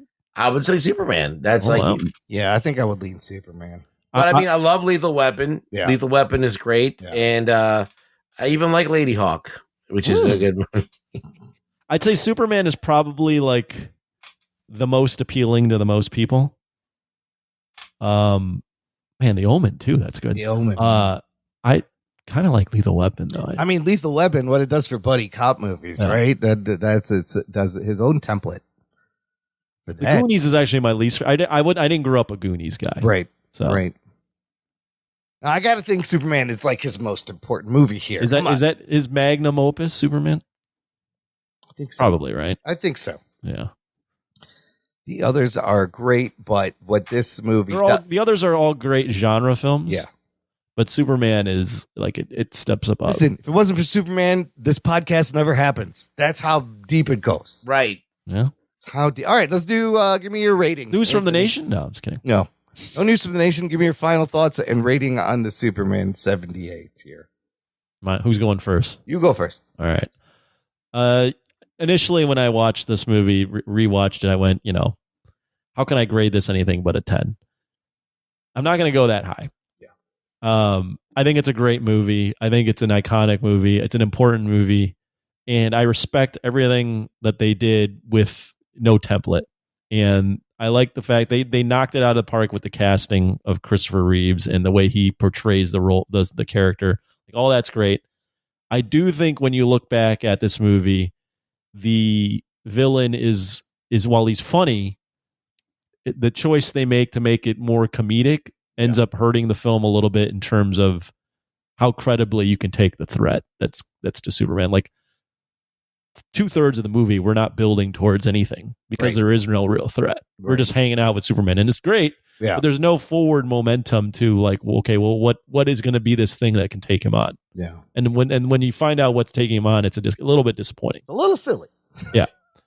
I don't like the Krypton stuff up until when he gets sent to Earth. My son. And I didn't like the end with him going back in time. So like all those things make this movie about an 8.5 for me, which is really good because this is the first of its kind, but I can't rate this a perfect 10 because I don't, and I also don't have the affinity for this that maybe you guys have because I did not grow up with this movie. Yeah. All right. It's fair. Ruggs? I actually agree with Anthony. I was going to give it the same score. I do think that the movie has problems. It's not a perfect film. Now, the thing about it is a magical film. Yes. It is an important film. Yeah. I really think that on nostalgia alone, one might give it a 10. Yep. But if we're looking at it analytically and some of the choices that they made, did they actually pan out? Were they actually, even in retrospect, even looking at it now, or even if you were in the theater in 78, would you have noticed it if you were a cinephile?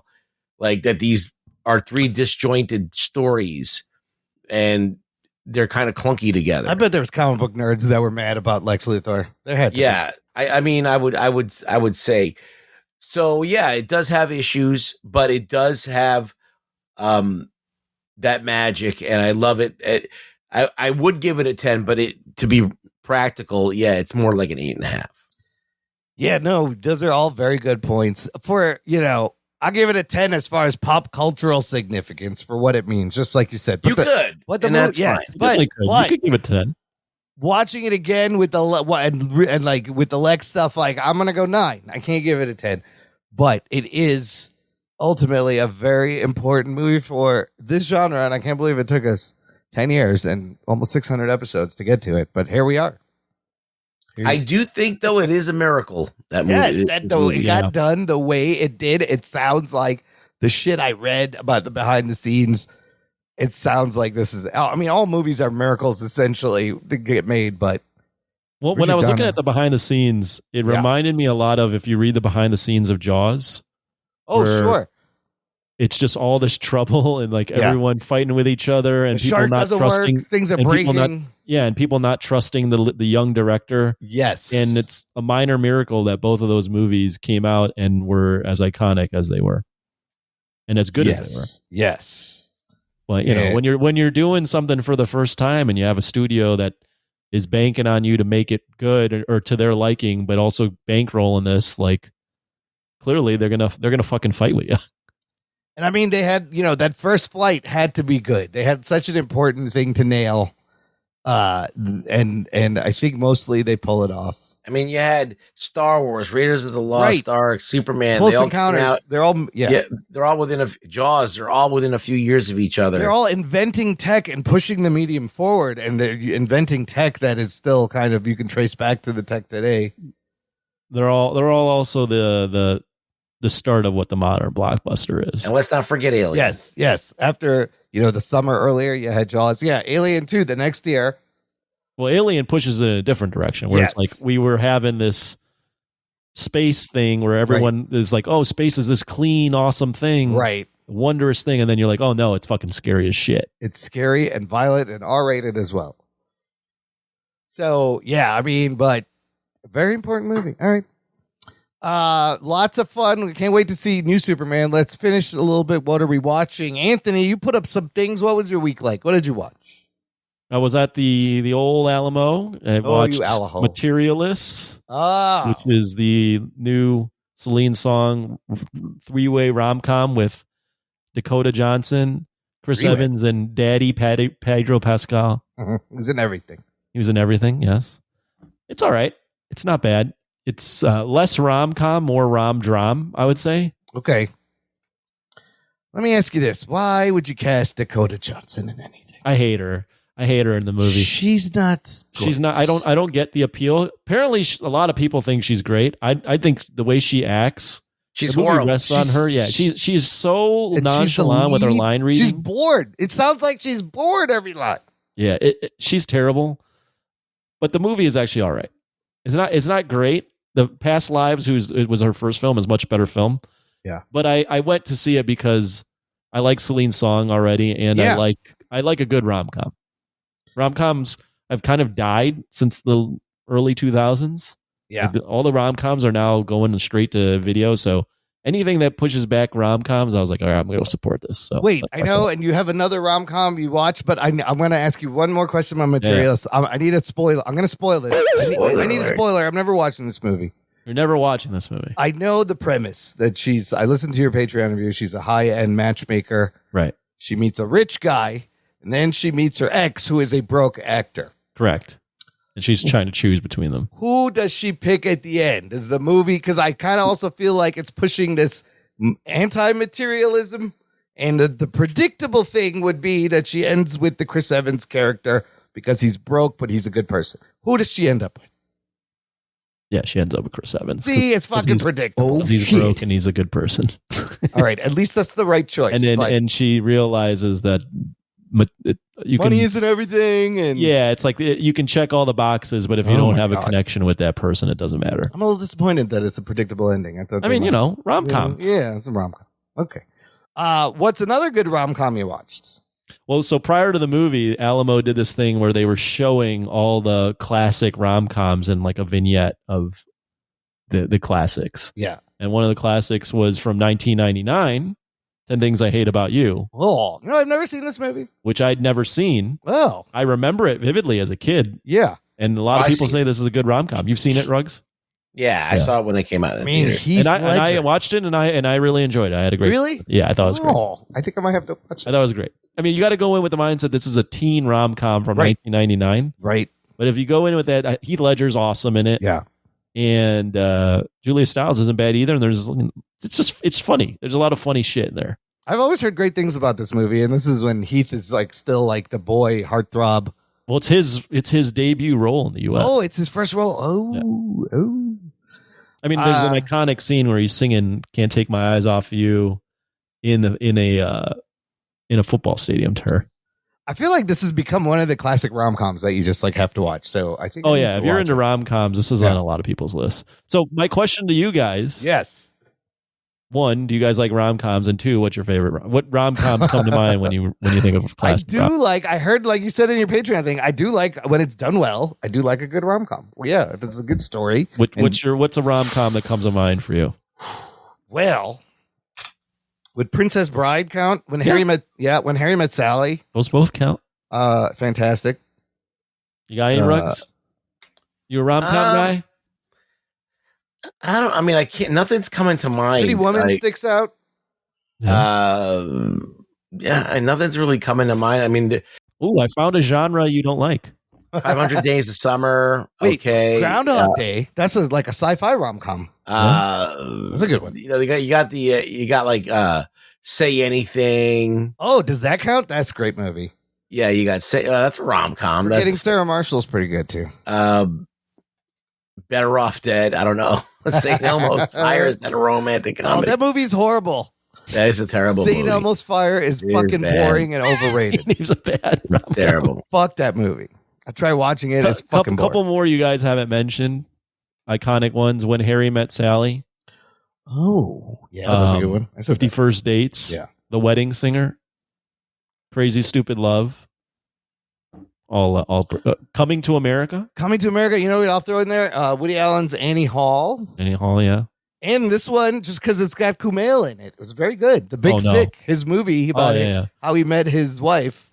My Big Fat Greek Wedding. That's a great movie. I don't know about the sequels. They made like 5 The of Wedding those. Singer. What about that one? The Wedding Singer. One, yeah, Adam Sandler. Serendipity. That's a good one. Adam Sandler's got some good rom-coms. She's All That. I don't know. She's All That, yeah. Serendipity, though, is a good one. The queens of rom-coms in the early 90s were Meg Ryan. Yeah. And Julia Roberts. Notting Hill. Yeah. Oh, yeah. Pretty Woman. Yeah, you had Hugh Grant in a lot of these movies. Drew Barrymore was also a queen of rom-coms. Yeah, all those Adam Sandler movies where he has a different, sometimes the same. What I like about a good rom-com is they're fucking stupid. Yeah.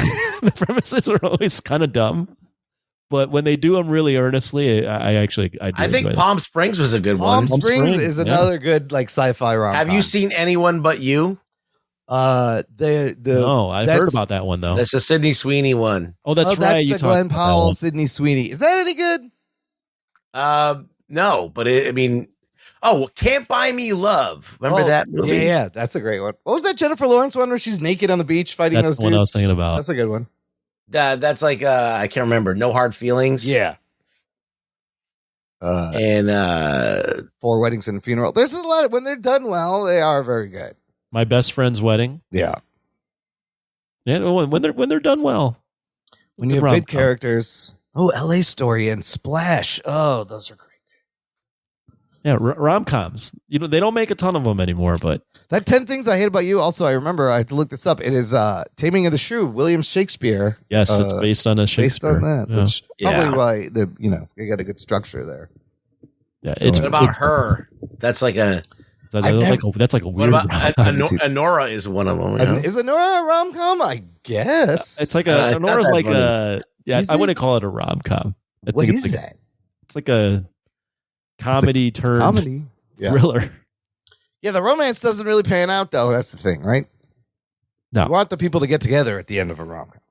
For the most part, there are Right. rom-coms that end with like kind of sad, like 500 Days of Summer. They don't get back. They don't get right. together. But to have a good rom-com, it's got to be one person trying to get another, or like some sort of love, but then also somewhat amusing. You got to have that final act reunion where they finally realize that they love each other. Well, you got to have like an inciting, like a reason for them to get together, and then something that pulls them apart towards the end, and then they get over it. And then they get over it, and then you root for them. Yeah, well, when they're done well. Ruggs, you watch anything this week? I watched The Hunt. Oh, that's right, The Hunt with Betty Gilpin. Yeah, watch that. Keegan said, one of our listeners who was on the what was that? Like Discord? On the Discord, Anthony Keegan recommended a lot of movies on the Discord. So I was like, you know what? Yeah. I'm going to watch this. I know it's on Peacock. I'll watch it. I've been meaning to watch it. The Hunt. So I watched it, and as predicted, it was right up my alley. It was it was kind of like a action movie, but a comedy, but also political comedy satire. It's basically about a bunch of left wingers who are elites that have tons of money, billionaires. They hate the right wing deplorables, and they round them up and they just shoot them. They hunt them and kill them. Wow. And this sounds like a good premise. And it quickly kind of, there's a lot of death and a lot of shooting going on, and then you kind of start following one character as she kind of turns the tables on them. And it's funny, and there's a lot of exploding heads and CG blood. All right. And not bad. I mean, it's not going to change your life. But it's definitely an enjoyable experience. What is it on? I think it's on Peacock. Oh, it's on the cock. It's on the cock. Right on. All right. Well, look, here's your assignment this week, listener, and you guys. There's a lot of shit coming out this week. By the time you hear this, Ironheart's first 3 episodes will be released Tuesday, June 24th. And you're right, Anthony. The following Tuesday, July 1st, they're going to drop the last 3 episodes. So this is a dump. It's a quick dump and pump on the Ironheart. Pump and dump. They're just getting it out there. Squid Game Season 3 also comes out this Friday, June 27th. Oh, my God. And that F1 movie also comes out this week. So I thought we could go watch the F1 movie. It looks let's do that. Joe Kosinski directed Top Gun Maverick. Looks cool. So then and then the other things we'll figure out later, because there's a lot coming out. I feel like Ironheart, we should just wait till all of it's out. Oh yeah, then we'll do that in a week or so, right? And then we'll see if it's worth talking about. But Squid Game Season 3 Lots of fun stuff Does this Squid week. Game come out? Friday. Wow. It's probably another 6-7 episodes. I don't know how long it is. Maybe even more. So, your assignment, listener, F1 movie. Watch it. Play along. We'll be reviewing it next week. Rugs, where can the people find you online? Rug Boy Show on X. I was going to say Twitter, but I said X.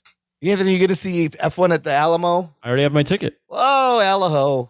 Does Chasing Amy count as a romantic comedy? Or Mallrats? Oh, both of those, possibly. Mallrats, kind of. Yeah. Kevin Smith style. Jay and Silent Bob is romantic comedy. No, they love each other. I don't know if Mallrats is a Not Mallrats. Chasing Amy. I haven't seen Chasing Amy. Chasing Amy, possibly. It's about that's a romantic comedy. Listener, let us know your favorite romantic comedies. You can leave us a message on Facebook, Twitter, send us an email, show@jockandnerd.com. You can visit our website, jockandnerd.com, for all those links, how to get in touch, how to support. Thank you for listening to the Jock and Nerd Podcast. My name is Imran. My name's Anthony. He's the Jock. He's the nerd. We'll peep you next time. This is crazy. This is crazy. This is crazy. Fuck that show. Some motherfuckers are always trying to ice skate a bill.